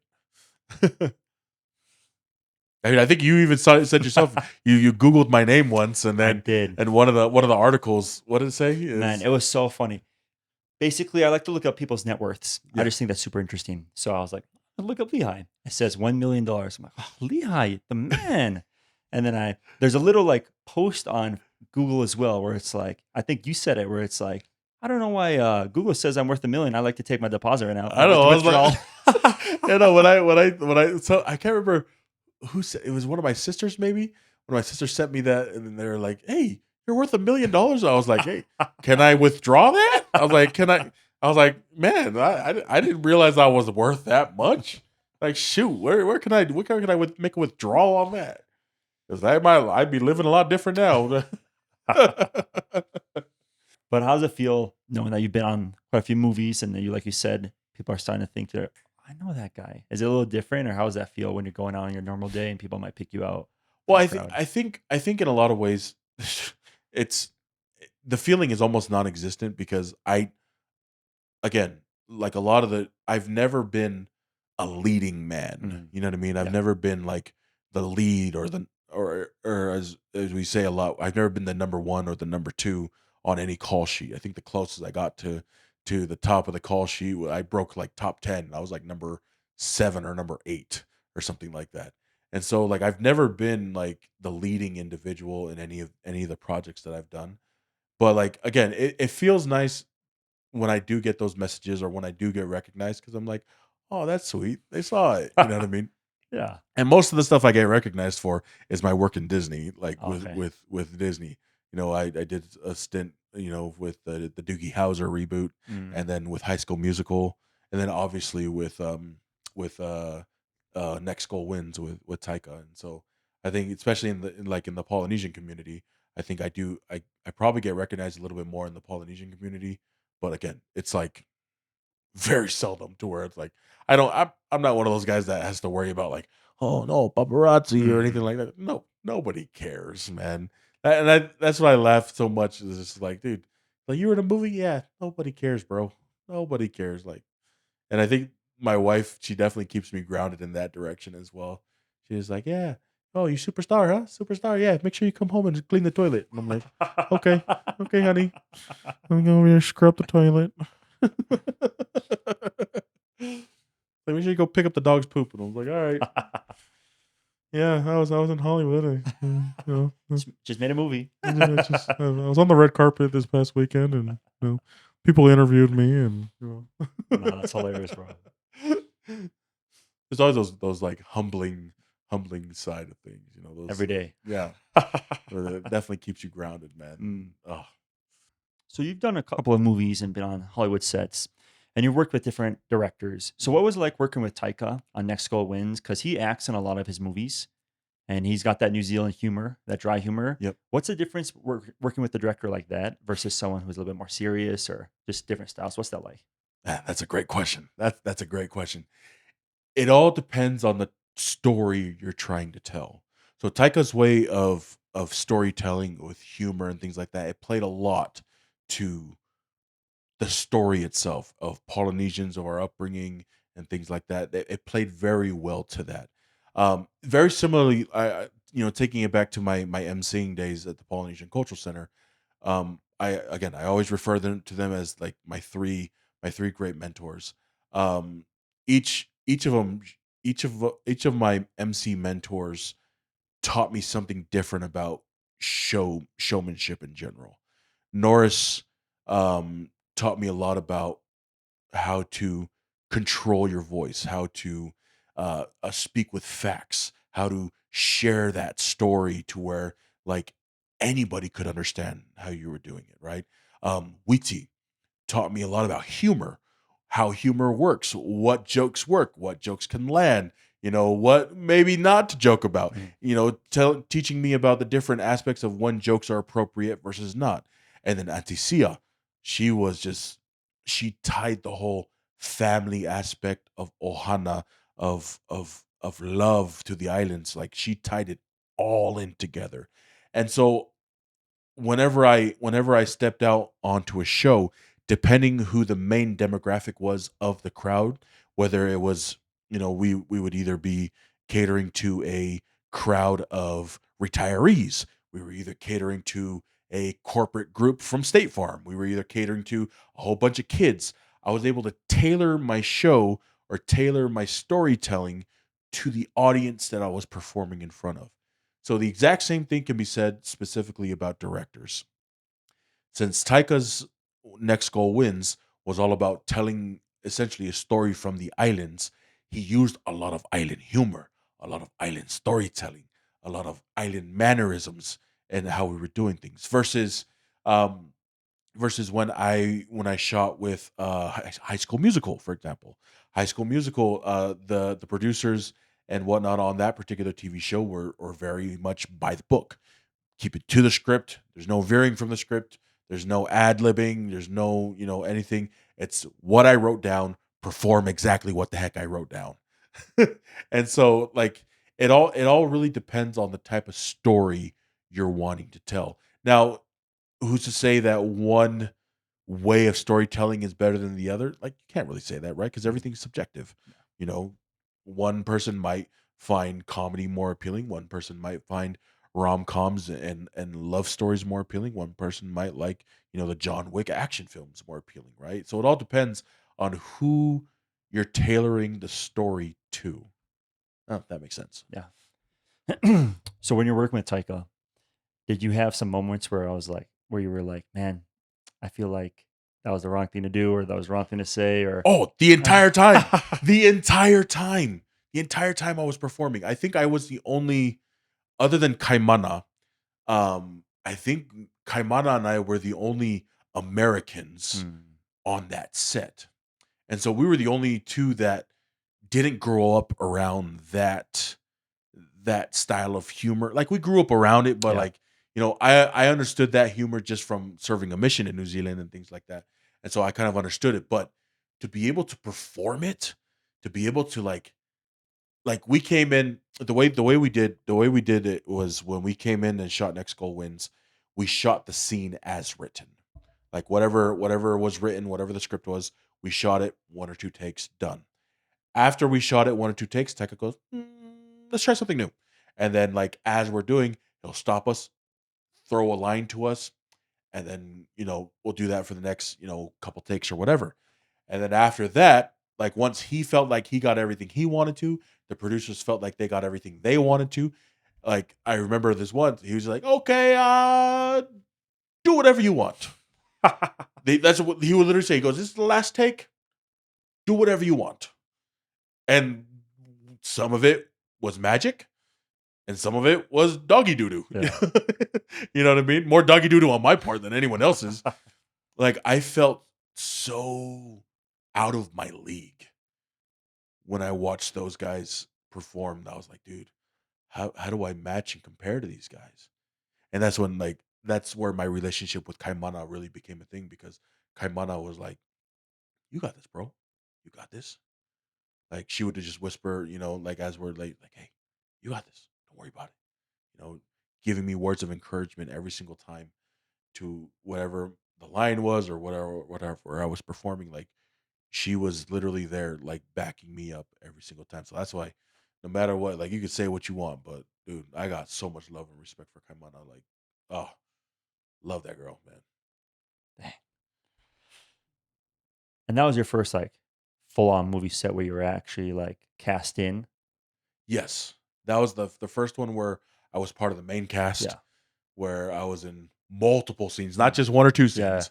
I was pretty much in from start to finish, and oh, the running, so much running. Mr. Goalie over here. Yeah, and so in a lot of aspects, Taika purposely like he purposely did not want me to learn how to be a goalie, Hmm. so that when I mess up on camera, it was authentic. Mm. Like I had to actually look like I didn't know how to play. I've never played soccer Yeah. before in my entire life. And so like a lot of things were really purposeful in that to where it was just like I don't want you to learn how to like we had actual like training coaches there to kind of like teach us essentially the basics of the game, how to dribble, how to pass, Hmm.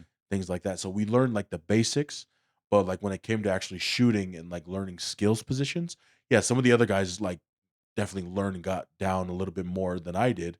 But when it came to like the goalie portion, he was just like, nope, you need to look like you suck. So you need to actually suck. And like there was a scene, I have it on my phone and maybe I'll send it to you so you can, kind of edit into this. But I have a scene on my phone where at the very end, Tekka's like, do whatever you want. And I was like, okay.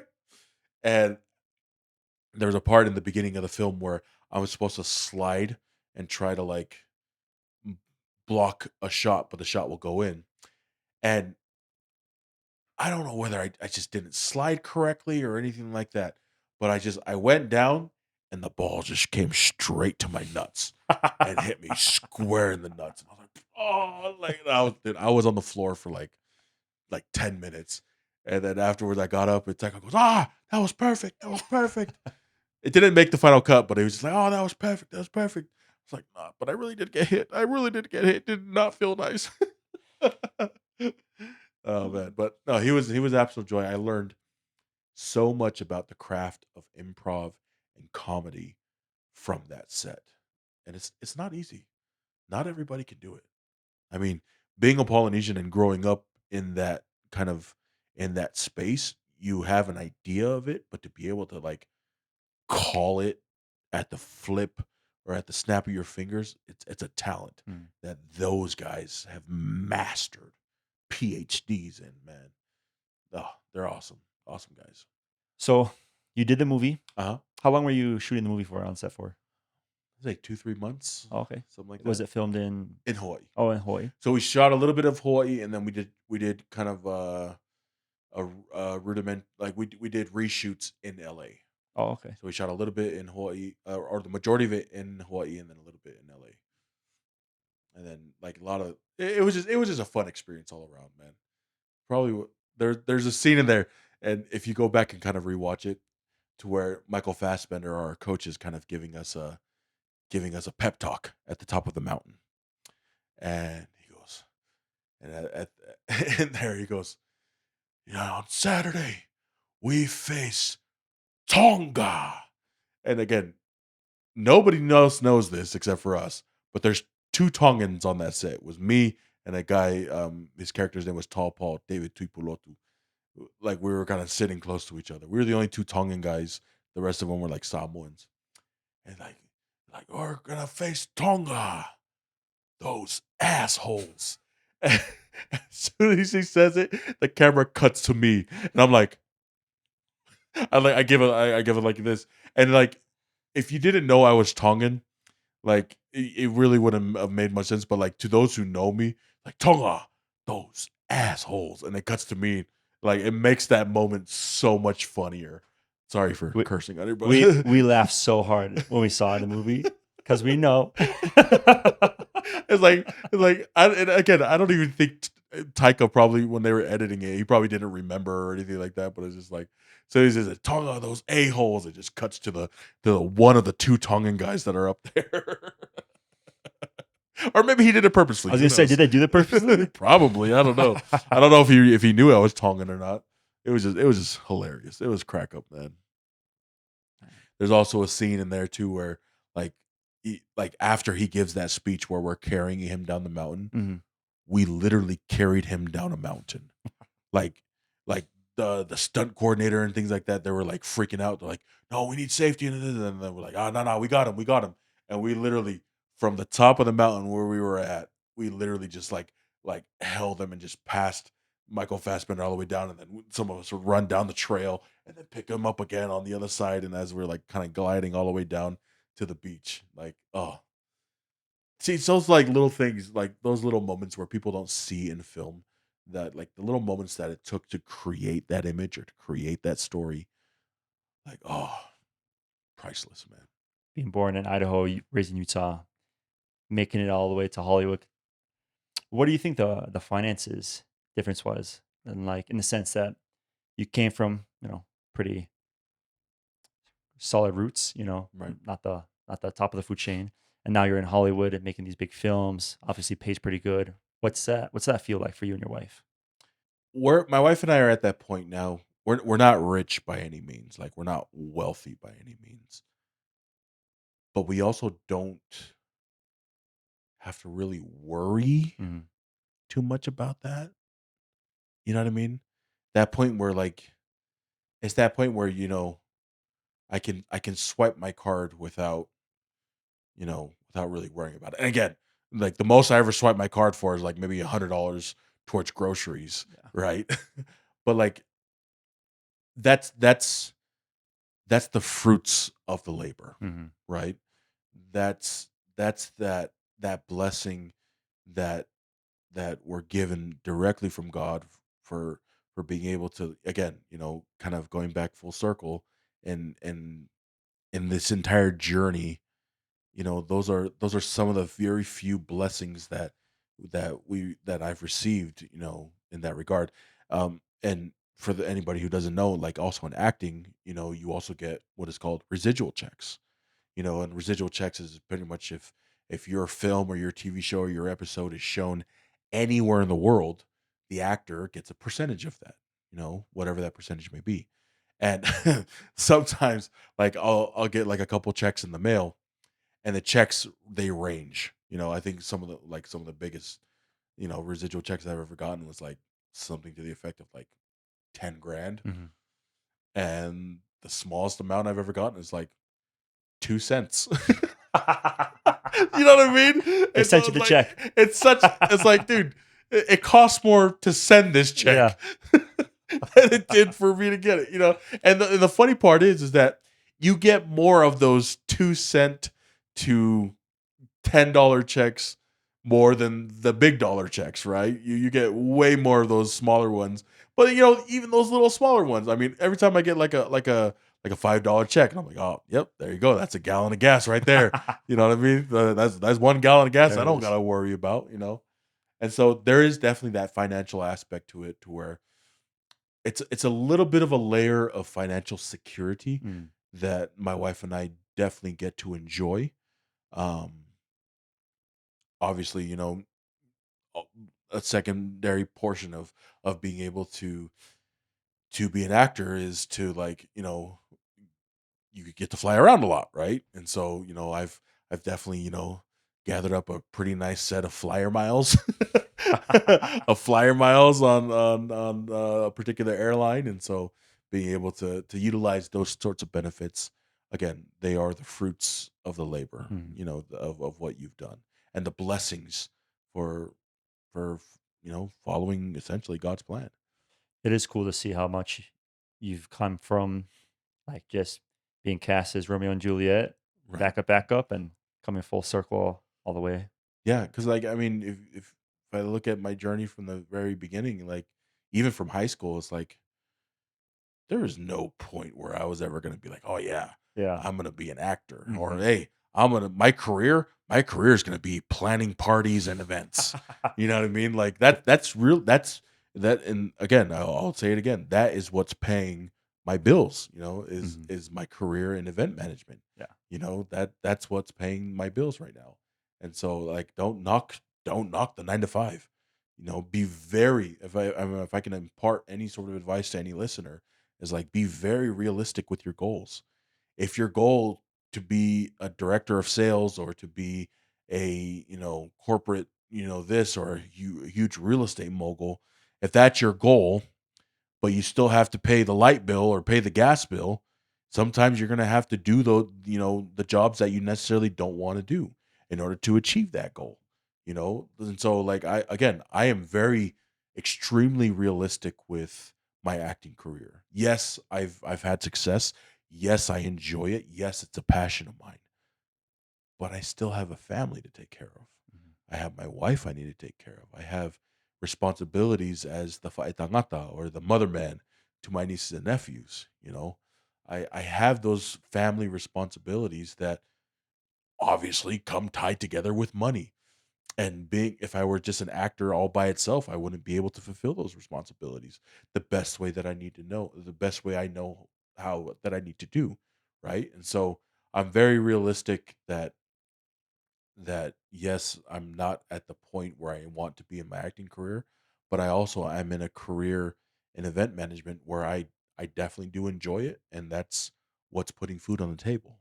Yeah. You know, um, I think there are a lot of people too where when they in the pursuit of their dreams of being this or being that, they tend to forget the small and simple steps it takes to get there Mhm. and the small and simple jobs that you probably have to work in order to make ends meet to eventually get to where you're going. And I think that's also been another really big lesson that I've learned throughout my journey so far. And I guess I'm still learning it too. I'm still learning it, still grinding it out, and will continue to do so until the day I die. And obviously, your wife's very supportive of you doing this, and 100%. she stays home when you're gone for 2, 3 weeks, 4 months at a time doing this acting. Is that pretty hard with you guys, or Yes, obviously, I would say it's harder on her than it is on me. living that dream life over there in Hawaii? And the funny thing is too is like I would love to bring her with me. Like I, Yeah. I really would. Like I hope I get to that point in my career, and again, this is probably the first time I'm ever sharing this publicly. Like I hope to be able to retire my wife, you know, so that if I ever get to the point, whether in my events career or in my acting career, to where I make enough to where my wife can pretty much do whatever she wants, that's the dream I have for her. You know what I mean? Like if I can make more than enough money to support us financially to where she can chase her passions, she's a very good artist. She will never admit it out loud, but she's a very good artist. Um, she always has dreams to travel and things like that. And so like if I can make enough money on either end of the spectrum to where she can do that, that's the goal. Mm. That is the end goal for me. Another like I made it moment is I have a huge fantasy of it is I want to be able to either hand my mom a bag of cash equaling $1 million. Like I want to be able to give her $1 million cash or hand her a black card and be like, here, whatever you want. It's all yours. You know, our parents, again, having a parent that's passed away, our parents aren't around for very long. And so, one thing that I want to do, for however long, much longer the Lord decides to bless, us with my mom's presence, however long she's here, I want to make sure she's happy and wants for nothing, you know. And that's really what the dream is. But yeah, all in all, I've I've been blessed. And I hope to continue to be blessed. um, and I'm just really enjoying it, Yeah. enjoying the journey. Not many people can say that about their, you know, their careers or what they do in their life. Usually they hit that midlife crisis. I'm not saying you're midlife, but I'm just saying. Oh, I'm hitting it. I'm hitting it. Trust me. No, but that's good, man. That's good. Yeah, No one wants to look back at their life and think of all the regrets. Yeah. dude. No, that I think sums up a whole lot of things in my life too. Like I don't want to look back and be like, that to look back at any opportunities that possibly came my way and say, oh man, I wish I would have done this or I wish I would have done Yeah. that. You know, I mean, as far as my nieces and nephews and my future kids are concerned, I'm an A-lister Hollywood celebrity, you know? Uncle was this, dad was that, as Hmm. far as they know, shoot, I'm gonna tell them that I did it. I did everything I possibly could. In football, I was an all-star, Recruited whatever it college. was. You know what I mean? Like right now I have very, very few regrets. Very, very few regrets. Um and I hope to continue to live that way and hopefully maybe even inspire other people to do the same. Life isn't easy. It definitely isn't. And again, people are battling demons left and right, but I think that's something to the effect of standing on the mountaintop when you can really say that, I lived my life to the fullest. You know, not many people can say that. When I'm on my deathbed and my wife is holding my hand as my last breath leaves my voice. Will I say that, it was one hell of a ride? Or will I say, I wish I did this. I wish I did that. Time will tell, you know? But I hope it is the first where like part two is coming soon. It's a good life, huh? It is. And who better to do it with than, a partner in crime, my wife. Yeah. And hopefully I'll be blessed as you and Ipo have been with, four little souls, that I'll be able to, take under my wing someday. I think that's definitely one thing that both my wife and I are striving to really start working towards. That's actually the main reason why we started our health journey. I think I shared with you a little bit earlier before, but towards the end of last year into the start of this year, I was 500 pounds. I know I still kind of look it, I still kind of look it now, but I was 500 pounds. I was sluggish. I was killing myself, point blank, period, to the point where both my wife and I just decided that it was time to make a change. It was time. And again, you can look at this any which way possible. I wasn't getting the auditions that I wanted. I wasn't, you know, I hated the man I saw in the mirror. I hated the look of him. Hated the smell of him. I hated almost everything I possibly could about an individual. When I looked into the mirror and I saw myself, I loathed that individual for a plethora of reasons. But in that hate came another fire to be better, to do better, to better myself as an individual. And I can happily say, with that fire, my wife and I have gone from January till now, present day. What is today? April, May May 1st. 1st. Yeah. Almost 5 months down the road. I have gone from damn near 500 pounds to 408 pounds. So losing weight, I feel great. I know I can only feel better. My goal is by the end of this year, December 31st, my goal is to be 280 pounds. So coming up on June 1st, our halfway mark through the year, I still have about 15 pounds or so to meet that 100-pound mark. And then, yeah, continue on the journey from there to really try to better myself, because again, I don't want to wake up in the mirror. I don't want to wake up in the morning and hate what I look like and hate what I see because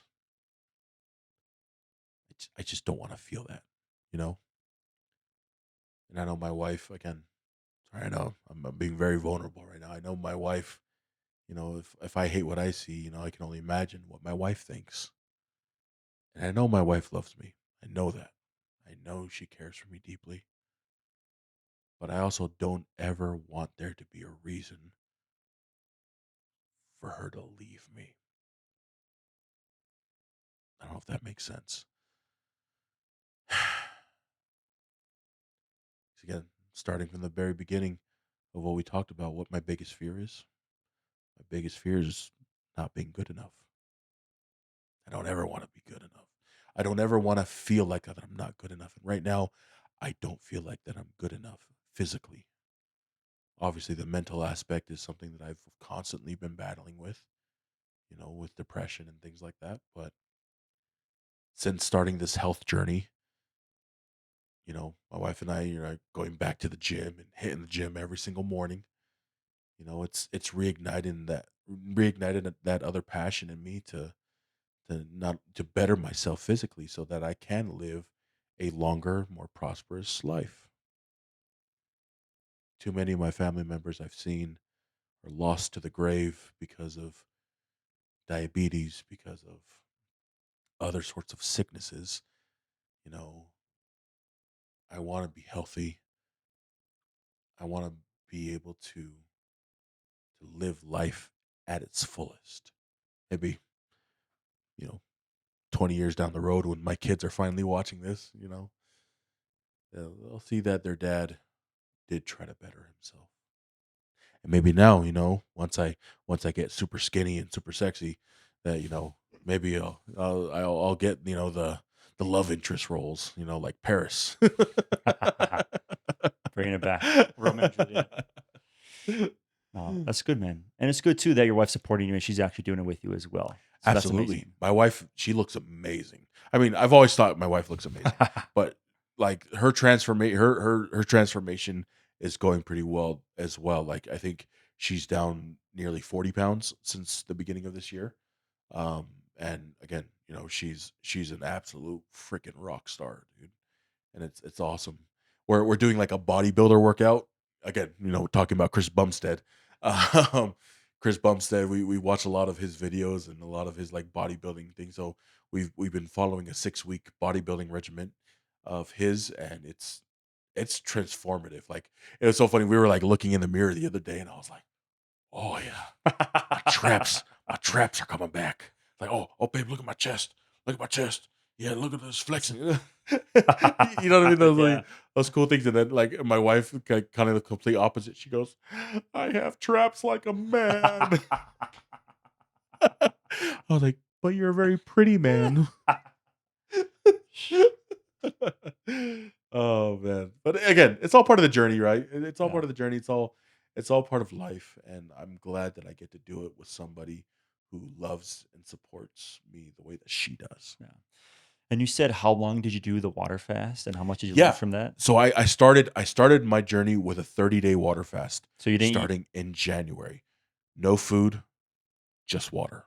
And then obviously there were sluggish days where I did kind of cheat a little bit and drank some, zero Gatorade, to try to, boost some electrolytes in there and things like that. But yeah, 30 days straight. I think I lost about 50, 55 pounds, something along those lines. Dang. Um so, so kind of going back to the beginning of that journey portion, like we've seen a lot of these GLP-1s or, you know, um staple stitch surgery things, or what's a gastric bypass Mhm. surgery. Like a lot of people that I know have gone and gotten these surgeries, and so um, my brother-in-law, not the who I talked about before, he pulled me aside and he goes, "Hey, if this is something you want to do, man, I'll help you pay for it." Because he was really worried about me, right? And rightfully so, 500 pounds, man. And he's like, "If this is something you want, you should do it." And at the beginning of this year, when my wife and I were talking about it, like, should I take him up on that offer? Should I do this? Do that? Did my due diligence, did all my research. But I was like, I told her after I prayed about it for a little while, and I was like, you know what? I need to prove to myself that I can make a difference. I'm not saying that people who do GLP-1s or Of or course. or any of those surgeries are wrong by any means or anything Everyone's like on their that. own journey. Yeah, Yeah. everybody's Yeah. on their own journey, but for me, I had to prove to myself that I could do it on my own, and I can do it, that I can do it, Mhm. right? And I gave myself a year. I was like, my goal is to go a year, go at this hard, see where I'm at. Obviously, the goal is to be at 280, Mhm. lose 200 pounds essentially. Um, by the time the end of the year rolls down, and be able to, again, feel good about myself, and see if I can keep that journey. But yeah, just as I mentioned before, like, just these 5 months alone have been so eye opening. How terrible my relationship was with food. Mhm. How terrible, like, just my habits were. Like, I was like a 3 to 4 rock star a day guy. I was eat McDonald's for breakfast, McDonald's for lunch, and then McDonald's on the way home type guy. Mhm. And again, I still feel like I am that guy right now, but I'm slowly starving that portion of myself, Yeah. to where I no longer have to be that guy, you know. Again, acting outwardly the way I want to feel inwardly. I want to act. I'm acting like a bodybuilder. I'm acting like a Mr. Olympia, so I can feel that way on the inside. And Mhm. and slowly, I am slowly getting there. I am slowly getting there. So And you look good. thank you, thank you.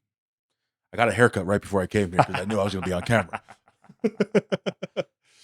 I know we've been talking for a while. I just got a couple more things and Yeah, we'll wrap this up. Okay, bro? Couple of just like smaller questions. If someone's thinking about, I want to get into Hollywood, I want to be an actor, what would you tell that person, like, honestly? call me and let's have a conversation. That's really what Yeah. it comes down to, right? Because I could give you the advice in the world, like all the advice in the world, but I think just a simple conversation with somebody who's in the industry, somebody who's gone through it. I think having that conversation with somebody who's currently doing it um, can definitely help enlighten and also open the mind, but even possibility of opening doors as well. Yeah. I think you just it's again, it comes down to who you know nowadays, right? And being able to talk to them and be able to have that conversation. So yeah, I would say just shoot me a message, call me, let's talk. Yeah. You've probably done that with people that you've first saw in 100%. Hollywood too. And so it's nice to be able to go full circle and bring that new actors up in the world as well. Absolutely. Then those are conversations that I probably have on a weekly basis with different people Oh, really? on how to be better. What are you doing to Yeah. prepare yourself and things like that. It's always that cycle of wanting to be better. Mhm. That's the drive. That's the hunger that you got to have. You know, because again, it's a hurry up and wait type of game. So what do you think the biggest myth about Hollywood actors are? There's so many. There's so many. Hollywood is an image. That's all it is. It is an image that is portrayed that a lot of people don't quite understand, and that a lot of people want to be a part of. But again, it's all an image, and just like the films and TV shows that we do, it's all fake. And again, if you're in the industry specifically because you enjoy theater, you enjoy the actual art of acting and becoming something else, then yeah, pursue it. But if you're in it for the glitz and the glamour and things like that, it'll get old and stale real fast. Hollywood's fake. Have you seen that happen to actors personally? Yeah, 100%. 100%. I, I've I've seen people who had a lot of strength and a lot of promise Mm. come out the gate strong and then just wither off. I've seen I know of a guy that got his first big payday and then literally lost it all within like the next month, you know.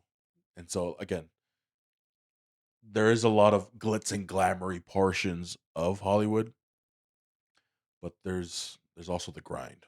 And the grind is the one part that you do want to be a part of and not so much the glitz and glamour portion. Well, Lehi, you've had an awesome life, man. Not even halfway. So it's good to see The best you. is yet to come. What's that Lil Wayne song? I'm my best yet, and still my best is yet to come. Mhm. That's what I feel right now. Heck yeah, dude. One last question I ask everybody. What's one piece of advice about success you want to pass down to future generations? Success is the long game. Yeah, you can experience, short spurts of success that can build to bigger things down the road. But success, as they say, is a marathon, not a sprint. It's the longevity. Like these guys that are, you know, spending 15, 20 years in either the NFL or NBA. It's a longevity thing. Floyd Mayweather, for example, 50-0. Like people say his fights are boring to watch. But yeah, because he's gotten very good at what he does to where he plays the long game, the longevity portion of it. And so success is the long game, not the short game. You will pick up short successes along the way, but it's a continuous thing that you must always always strive for. It's a road, in my opinion, that probably never ends, but it's a journey that you must be willing to take. Ooh. Getting deep on you. Oh, yeah. Well, I really appreciate you being here, man. Absolutely. Thank you so much for having me, Of man. course, bro. So where can people find you if they want to support you, reach out, find your stuff? Here's my address. Here's my Venmo. No, no, no. I'm on social media. I'm not on social media all the time. I mostly just post like acting stuff and whatnot on social media. But my social media is on there. My DMs are open. If you want to chat, shoot me a DM. It's my name, Lehi.Falepapalangi. Instagram, TikTok, everything. Also, I think I'm mostly on Facebook and Instagram. Facebook, Mostly, Instagram. yeah. Okay. We'll have a link in the description so they can reach out. But Lehi, appreciate you, brother. No, man. Thank you for having me. All good, man. Love you, bro. Love you, bro. Bye, everyone.